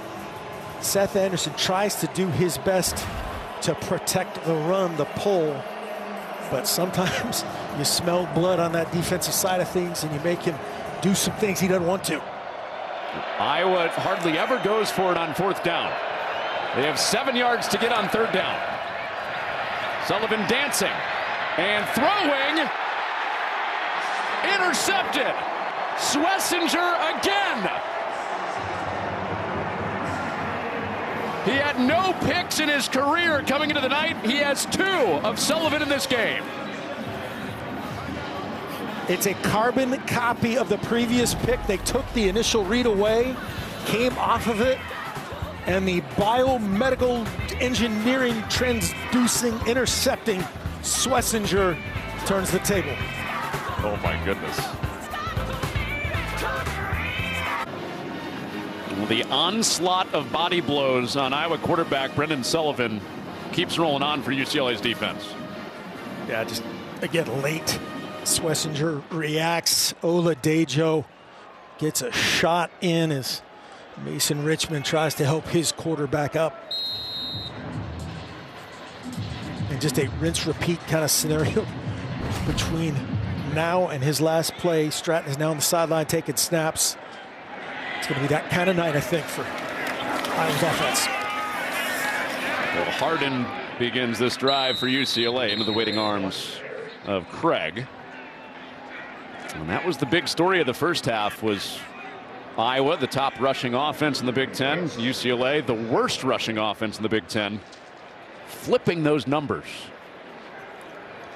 And we cannot find, we've been looking for Jay Higgins on the sideline. It appears that he is out. Certainly to this point in the second half. Nick Jackson, Higgins, Kyler Fisher just came out, was in on that previous play. We'll have to take the distance. And Jaden Harrell lined up at the middle linebacker spot on second down for Iowa. And on target again for Garbers. It's a first down to Logan Loya, who had the go-ahead touchdown late in the first half. They misconnected on that corner route. This is a nice job of getting the confident throw and catch. Nice strong hands by Loya. And Lee finishes it. UCLA also playing without a few of their top pass catchers. Their leading receiver, Moliki Matavao. Tight end is out for this game. And with J. Michael Sturdivant and Rico Flores. Well, the message that Phil Parker had for his defense to stop the run got through to Black on that play. That's what we're used to see from these defensive tackles in the run game. Y.A. Black right here, 94. Watch the line movement. Press, separate, shed, basically triple teamed. And he says, no, our quarterback's banged up. We've got to turn this thing on defense, and it starts with me. We were talking to some of the NFL guys before the game, and they really like Black too. Castro and Black along that front seven. Have a lot of eyes on them from the NFL. Garbers, quick strike again. Loya with a first down. He has two of them from Garbers on this drive. They're in rhythm. They're in rhythm. The run game opens up this single safety throw. Just a little short post. Gives them time to get it out. It's a little five-step post. Great timing. Wampa has to arrive to help out Lee. You mentioned the corner route that Loya had in his fingertips. That was his first drop all year. And he's gone right back to being the reliable guy for Ethan Garbers on this drive. Closing in on 100 yards, Logan Loya. Play fake. Garbers wanted a shot, now running out of time. And he unleashes it to survive and play for second down. Yep, so he's outside the pocket and the ball past the... Outside the pocket, pass went beyond the line of scrimmage. Makiel Atimalala on a little double move, a little corner post. That takes a long time to happen. They can't protect it. Good job by Ethan Garbers getting out of the box and throwing it away.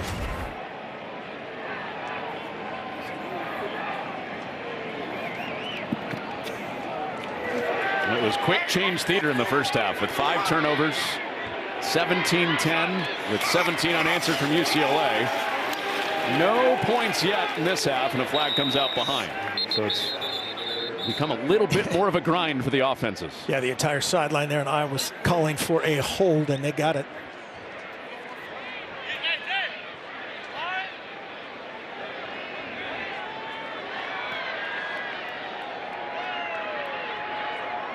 Holding, offense number 54.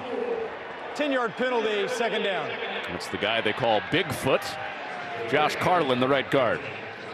Right guard 54, trying to get going to the left. And definitely some restriction there on Aaron Graves, 95.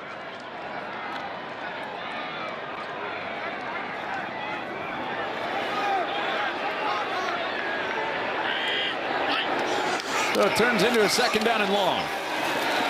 And it'll be a third down and long.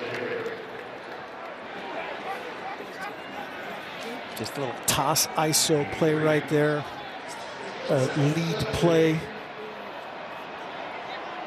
And that again is a positive play. Every time you move the ball forward normally against this the Iowa defense, that's rare. Tonight, UCLA feels almost disappointed of a 4-yard gain. They've been that good running the football. UCLA is 6 of 9 on third down, but they haven't faced one of this distance yet. 3rd and 17. Garbers buys some time. Underneath for Jones, and a race to the sticks will end shy of the original sticks, that original line of scrimmage, with Jamari Harris fending him off.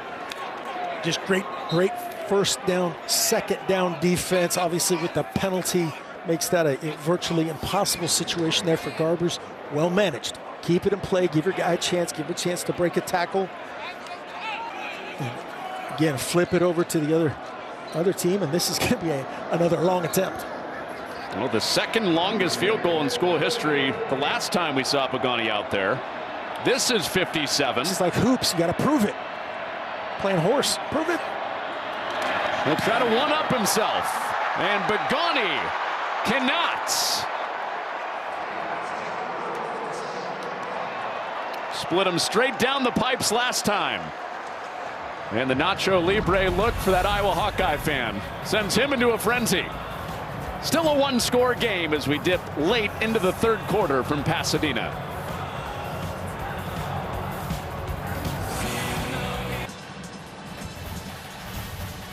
Fox College Football is sponsored by Navy Federal Credit Union.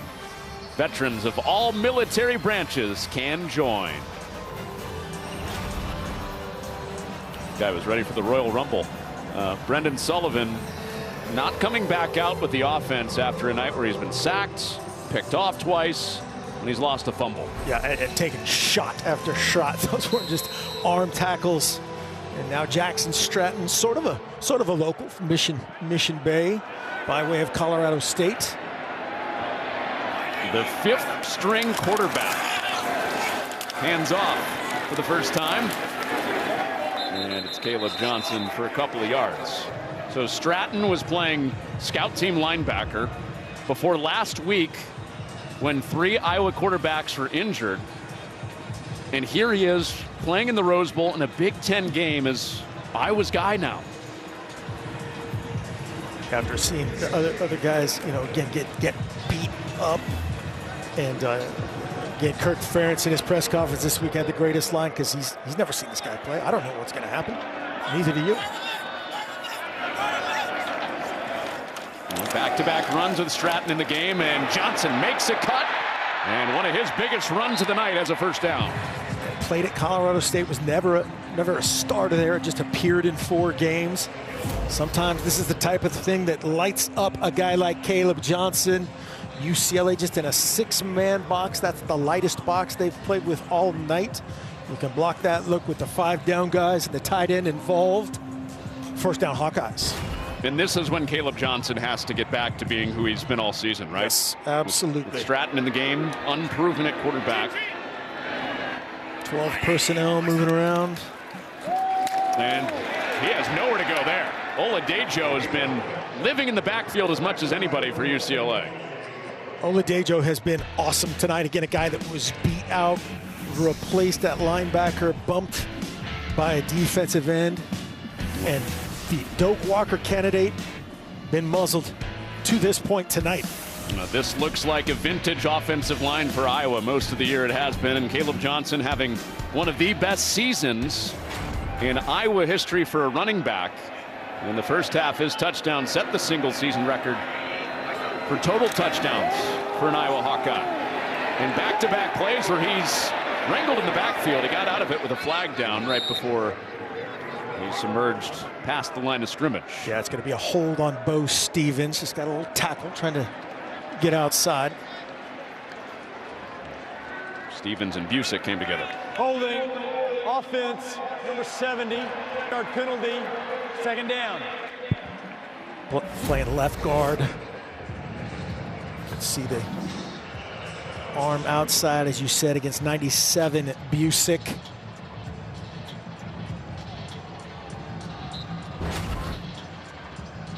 A reversal of what we expected tonight. UCLA last in the Big Ten in rushing. Iowa first in the Big Ten in rushing. And UCLA has more than doubled the rush yards. See if this is Stratton's first pass of the night. It is. It's a quick one to Gill. And it's 3rd down and long coming. So the 5th string walk-on former scout team linebacker might need to unhurl one on 3rd down and very long. And Gill, I believe, is down as well, adding insult to injury.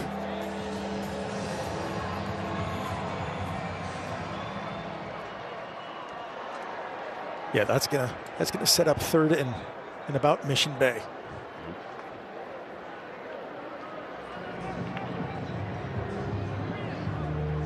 Gill has had the best night of his career so far, 114 yards being tended to on this short pass. A touchdown last week after the interception, turnover, and they're just you know, a pile up. A lot of bodies getting to it. Toia, that's a lot of human falling on him right there.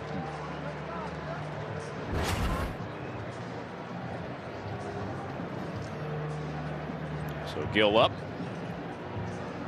And hopefully we can see him get a chance to add to that career high.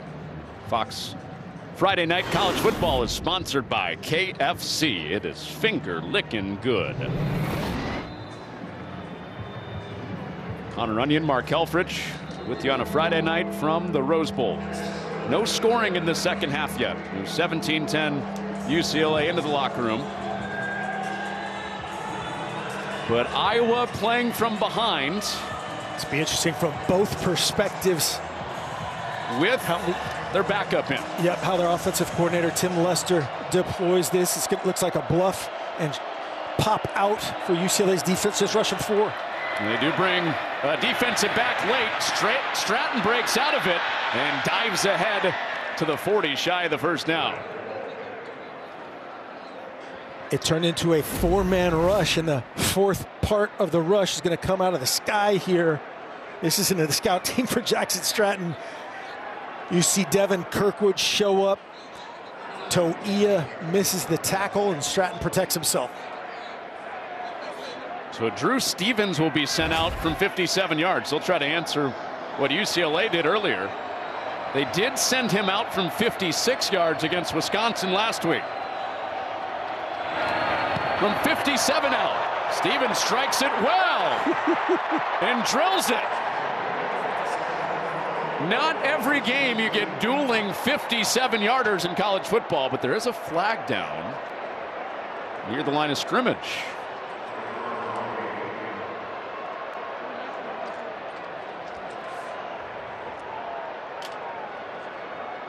Like UCLA they were not aligned on the center. That's can be an illegal situation. We'll see what the call is. This was a 4th and 6, by the way. Personal foul. Defense number 4. Leverage. Stepping on a 15-yard penalty. Automatic first down. Wow.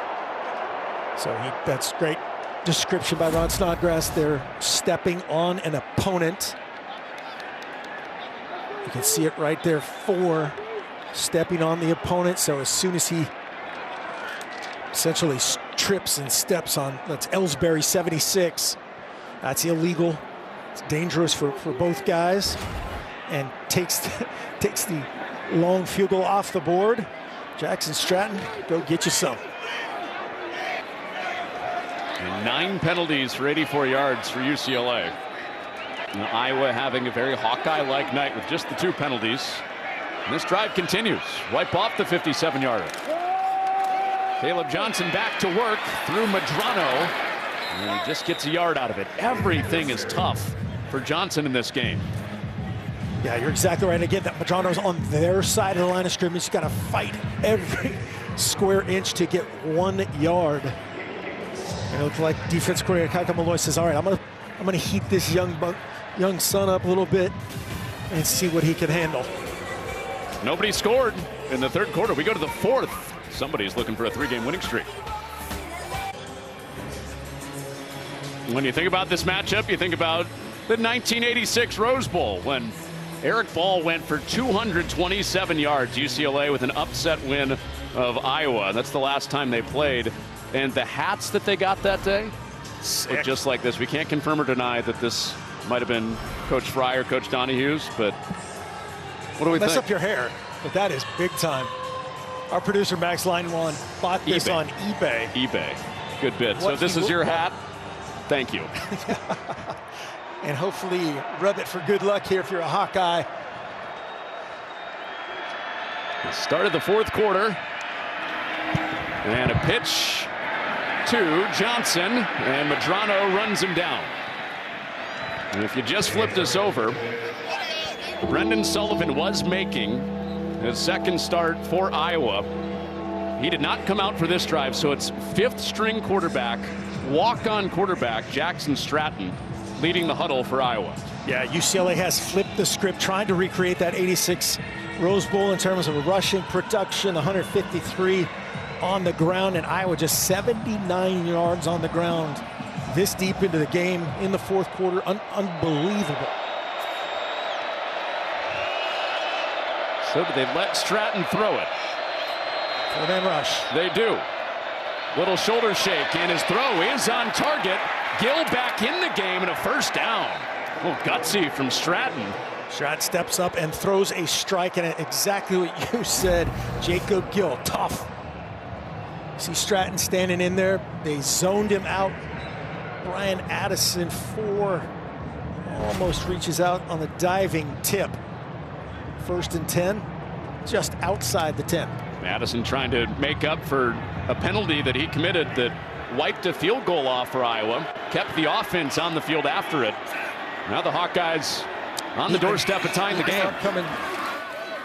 Stratton sets his feet, and that ball is absolutely pummeled, knocked down by Henderson.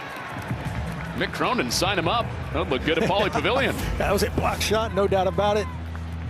Appreciate that effort. Gonna get up and get it. Oladejo's bonnet comes off. Henderson, great vertical. Stratton's quad, I think, knocked off Oladejo. Maybe his follow through. Definitely a forward pass. Definitely an incomplete pass.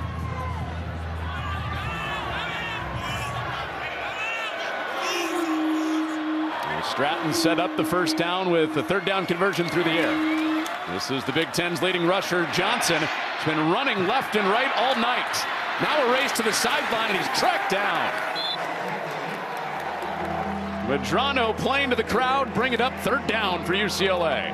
Schlesinger, Medrano, unbelievable effort. Watch Stratton right here, hands it off. And watch the ball cut all the way back. Caleb Johnson. Stratton tries to little box out on Ramon Henderson himself. There is nowhere to run. Can't say enough about this UCLA team.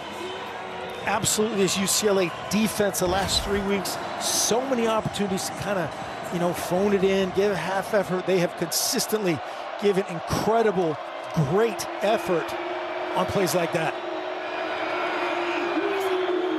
Third down and long. Stratton complete again. Gill right at the goal line. Well, the blitz giveth, the blitz taketh away. So they bring 6. Again, Stratton doesn't get touched. They pick up the pressure. It's a 6-man, actually a 7-man protection, a 6-man blitz. Strike from Stratton. Johnson back in as the back. Straight ahead. Did he get there? He did not. He's down at the half-yard line. Inches away from 6 for Iowa. Yeah, you can hear the reactions. Look like he just gets stood up, and then so many teams right there. Yep. The knee, hip down. You see 49 fighting for every inch. Schlesinger, a huge night. Jackson Stratton, the Mission Bay product. The strike against the zero blitz pressure, setting up his Hawkeyes to answer. And it's not Johnson, it's Moulton as the lead back here. And Moulton dancing and walking in for a touchdown. 5th stringer Jackson Stratton leads him down twice, converting on third downs. And a chance to tie it on the PAT. Nothing fancy here, just a great press and then bounce run from Kamari Moulton. Kind of sets him up that he's going to cut it back, represses it front side, to pay dirt. There are so many things in this game that have been wildly unexpected. And we are tied. And we're tied. Fifth-string quarterback for Iowa, a drive that survives because of a penalty on a field goal. Kamari Moulton, his first touchdown since last September, ties the game.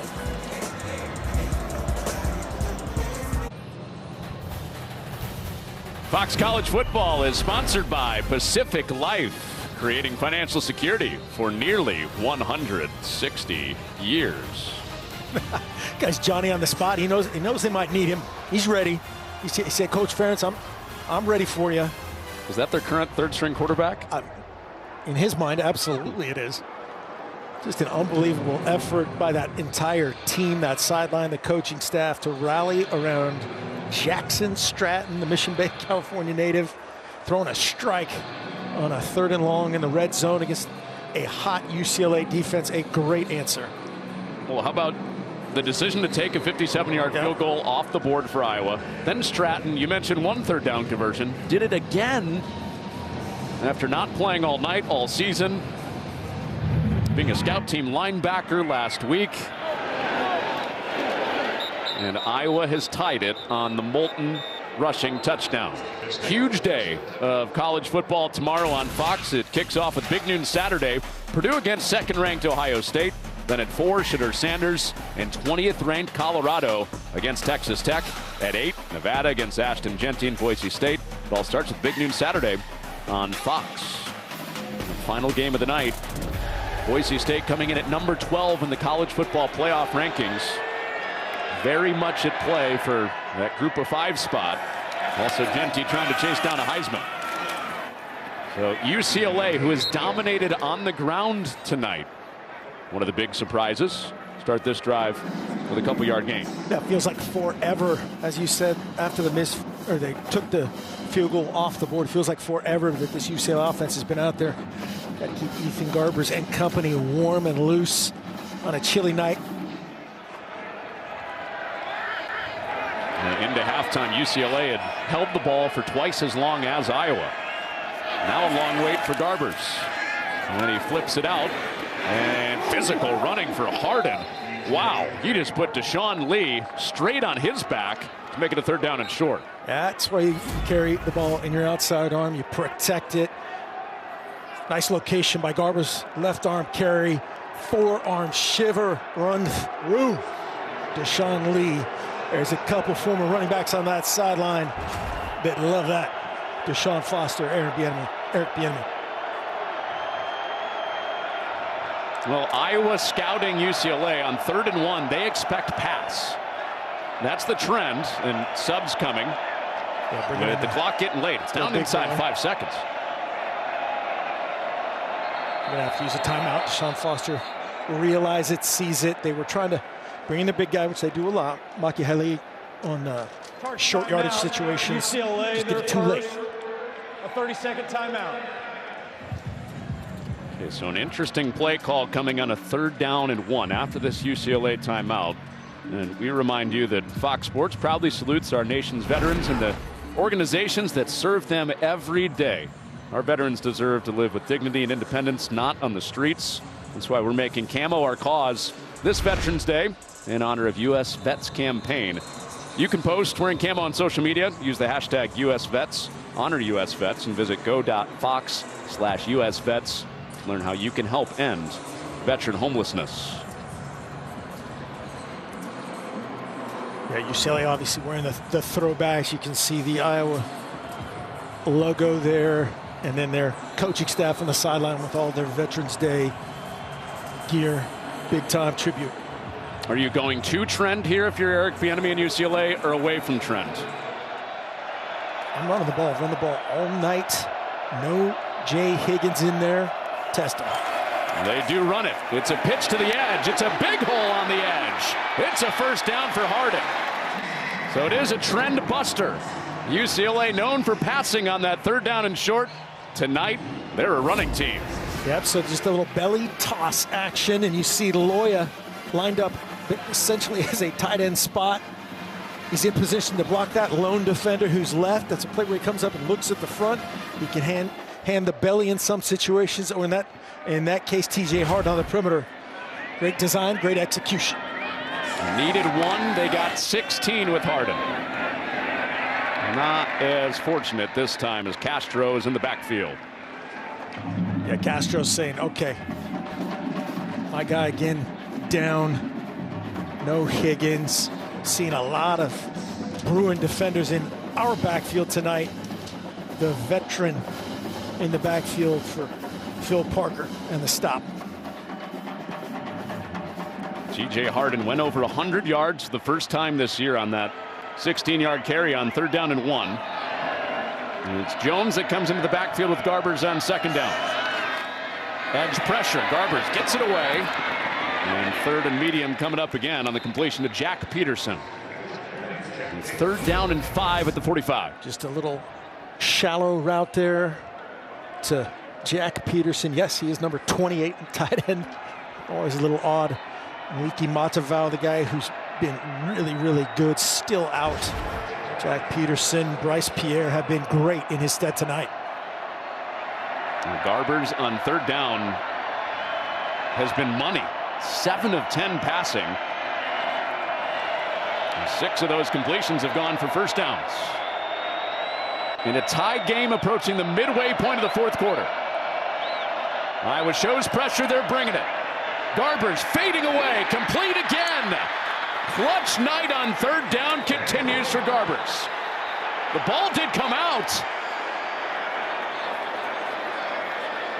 The officials are indicating that he's down. It'll be interesting if this is a down going on or the a field, forward progress was stopped. 1st down, So UCLA. forward progress is the key, not reviewable. Great job again by Garbers, staring down the barrel of 2 linebackers in the A-gaps, edge pressure. Dean Blandino, what do you have for us? Great ruling of progress. You can see the ball carrier is being driven back. As soon as that forward progress is stopped, and now you're driving him back, the officials are taught, blow the whistle, kill the play, and they did that. There's no fumble here. You see Lutmer with the offhand. Thank you, Dean, very much. See Lutmer, 6, very well trained to rip that ball out. Y.A. Black is right there. I mentioned it before, how many Iowa fans have made the trip here to Pasadena, and there were a bunch of them yelling for that ball to be back in their offense's hands. Yeah, there was a lot of light beer and a lot of cornhole in this parking lot before the game. A ton of Iowa fans enjoying the weather, enjoying their great football. And right here, if you're Iowa, you know the kicking game that UCLA has, that they have executed, and they are right on the edge of that right now. Got to make a stand. Phil Parker's brought pressure twice. See if he's coming again. It looks like he is. He's just faking out, bringing forward. And the 5th guy added late, and Gilmer has another 1st down and pushes his way inside the red zone. Great execution by Garbers and Gilmer. Just a little curl, a deep curl, trying to get that 1st down yardage, and then all those Iowa defenders rarely miss one tackle, and everybody kind of takes each other out on that little friendly fire.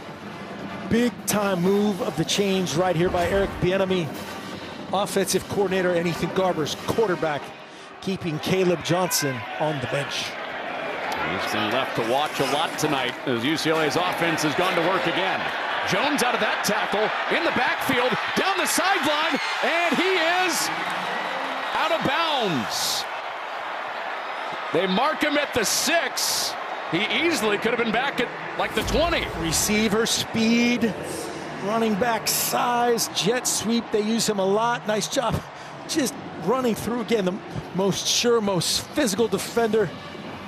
Sebastian Castro, 1st and goal, and they will take their time.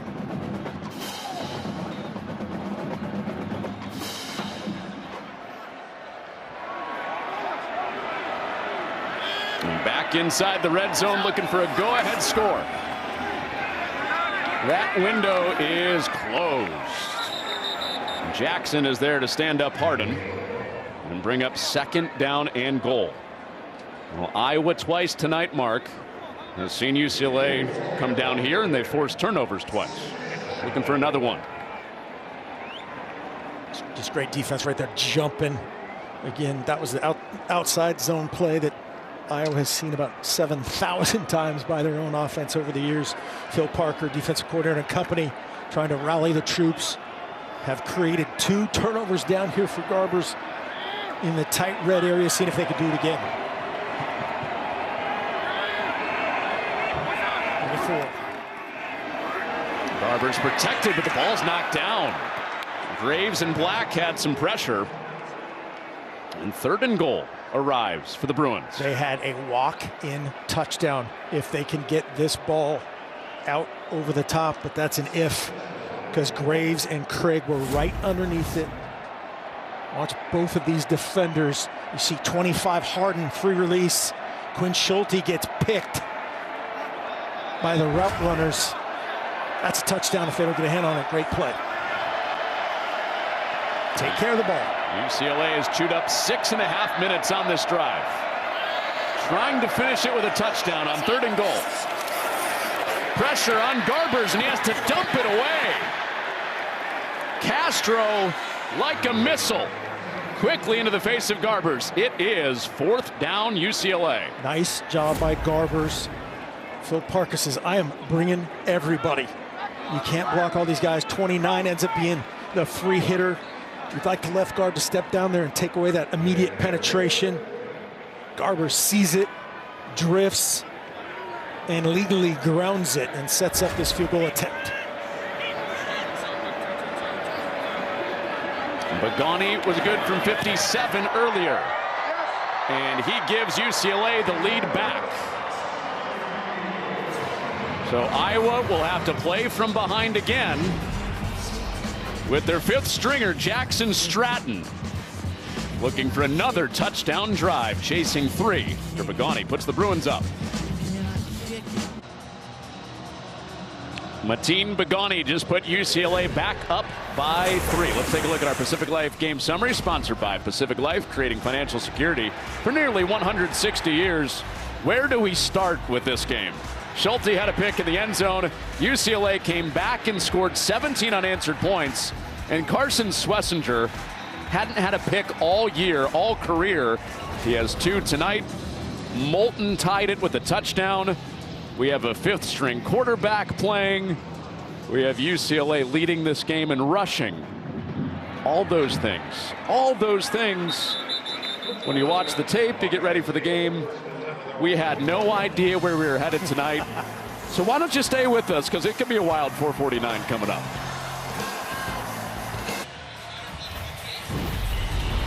Fox College Football is sponsored by Allstate. You're in good hands.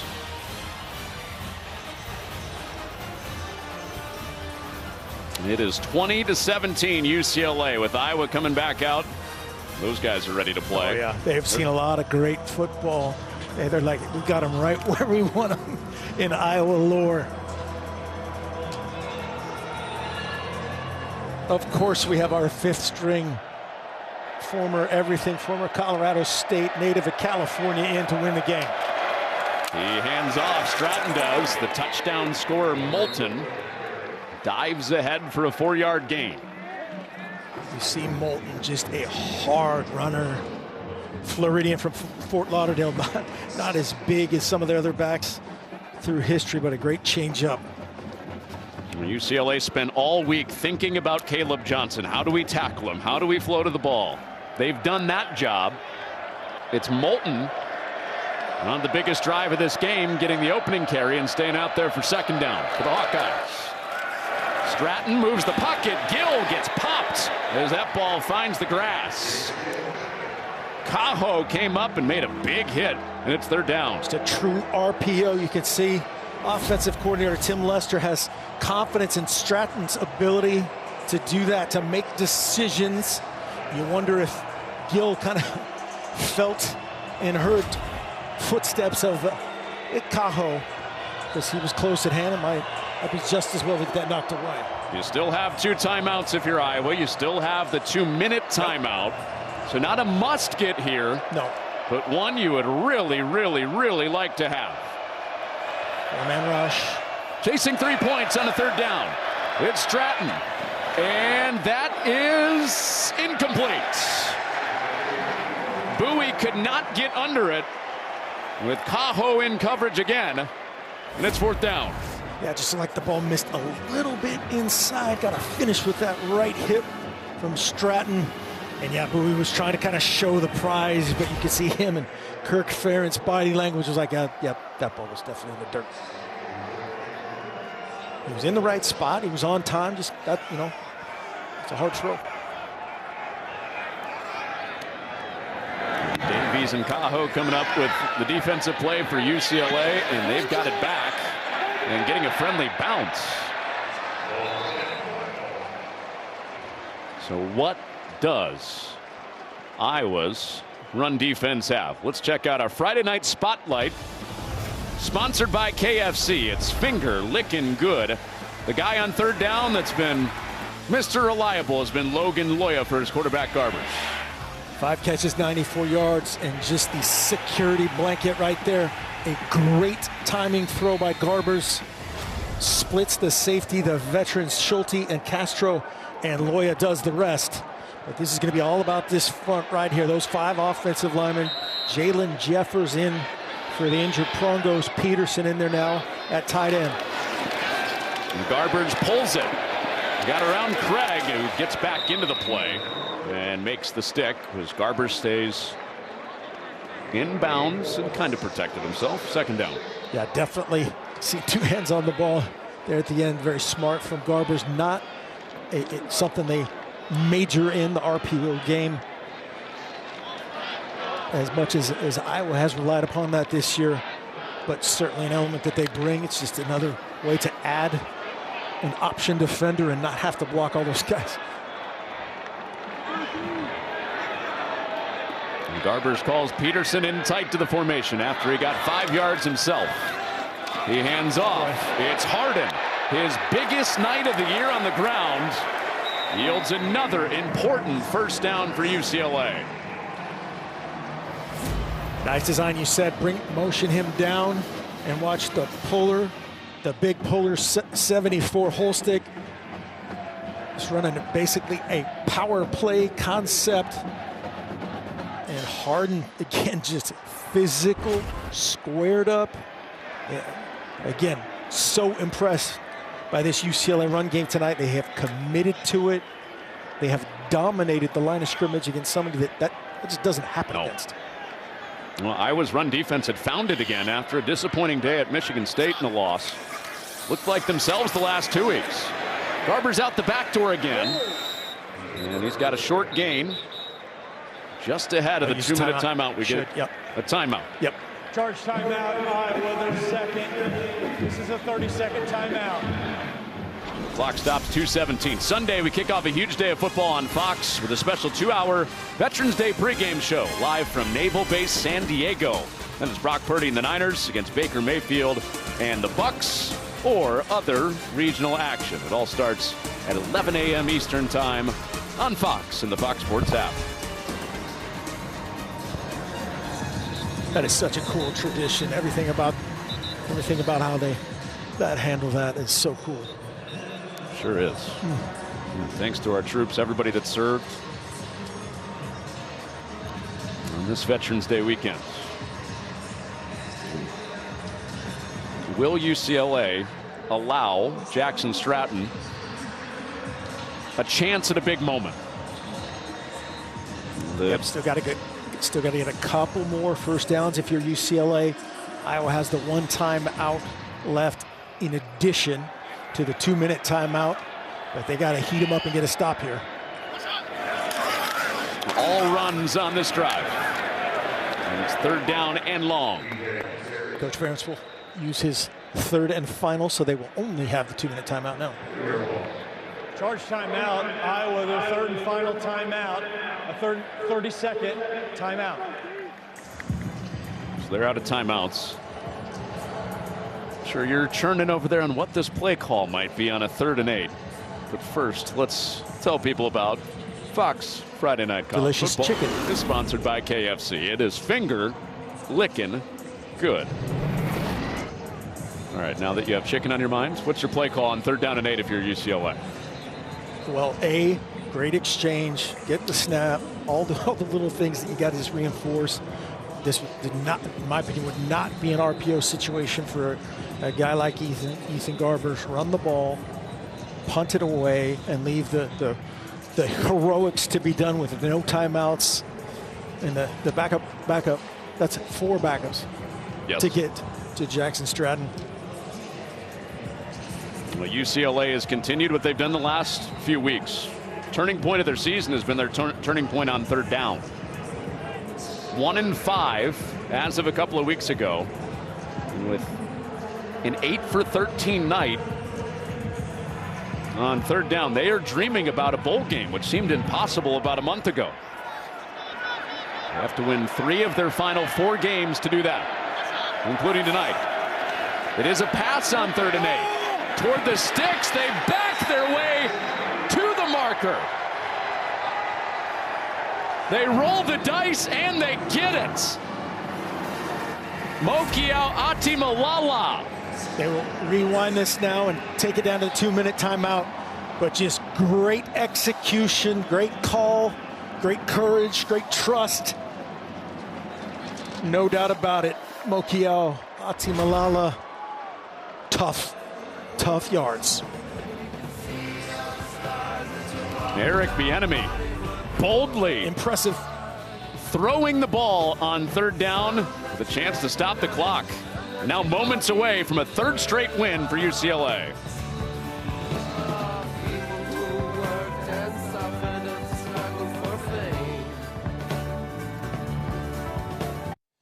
Hey, inside our LA studios, Mike Hill along with Chris Peterson. Plenty of college football action coming your way this weekend, including games with college football playoff implication, Coach. So what has you excited about this weekend? I got a couple games, Mike. First one's out of Baton Rouge, Louisiana. The 6-2 LSU Tigers versus the 6-2 Crimson Tide of Alabama. Yeah. It really feels like it could be a college football playoff elimination game. Pretty much. Certainly for LSU, but I think the Crimson Tide would also be on life support. The next game is the Colorado Buffaloes, the much improved surging Colorado Buffaloes playing the Texas Tech Red Raiders, who are coming off a really big road victory over Iowa State. Right. And here's the thing.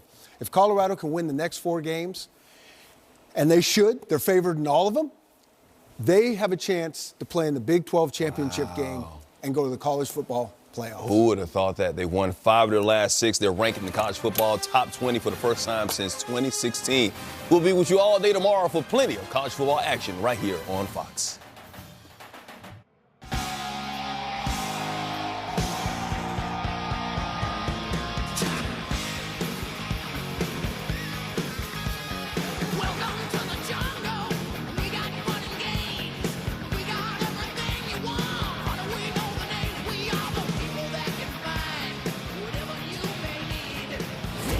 Third down and 8, a chance that the clock could have stopped. UCLA throws the ball, and they get the first down. Yeah, the flat route. Great courage, great execution. Jamar Harris, just that they're playing 2 deep zone and only rushing 4. And that's the sign of we don't have to snap the ball anymore. We could take a knee, do it 3 times, and celebrate a huge victory.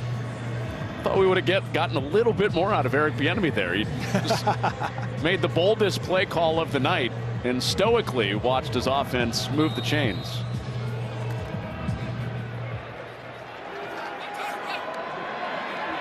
Well, Jackson Stratton was hoping to get another shot at it. And UCLA not coming out and taking a knee, instead of running straight ahead. They've got another first down. They do not. You don't have to do this now that the clock will temporarily stop. They administer the first down. 15 more yards for Harden, who's over 100 on the night. And Kirk Ferentz has seen his team be outrushed 216 to 80. Yes. Shocking. So it's shocking in so many ways. It's a commitment to the run tonight, which they haven't done from UCLA. Kudos to them. And then, oh, by the way, against a great rush defense, against a Doak Walker Award candidate, and just decisively winning in that checkbox is amazing. TJ Harden, not full speed as of yesterday, but He sure looked like it. 20 carries, 125 yards. Yeah, Deshaun Foster said, yeah, there's no way he'll be 100%, as we said earlier. This is a pretty good 80% or 90% or whatever this is. And just spelling with Berger, with Jones, everything they did tonight with Keegan Jones, line him up outside. You can see how much that means. Homecoming to the ultimate homecoming for Deshaun. Big time win.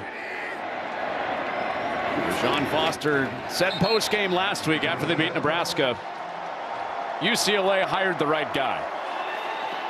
Didn't look good in his first year when they were 1-5, but they have now won 3 straight games. They'll head to Washington next Friday night. Very much alive for the postseason after they beat Iowa at their own game, running the football. You can see that interaction with him and Coach Ferentz. He said, we're playing a culture. We're playing the guy that's been there for 25 years. Total respect for everything that Kirk Ferentz has done. And the thing that always gave you hope of watching this UCLA team is they just kept playing hard. When you play hard, you can correct. Play hard, you can, get through some tough times, get through some good times. And the result is this. First time that UCLA has won 3 straight in conference since they opened the Pac-12 schedule in 2022, 3-0. So UCLA with Washington on the road. Game will be there on Fox next Friday night. Home against USC and then Fresno State, needing to win 2 of those for a late season flip to get to a bowl game. We will wrap this one up right after this. UCLA on their homecoming wins their 3rd consecutive game, led by TJ Harden's 125 on the ground. Back to Pasadena right after this.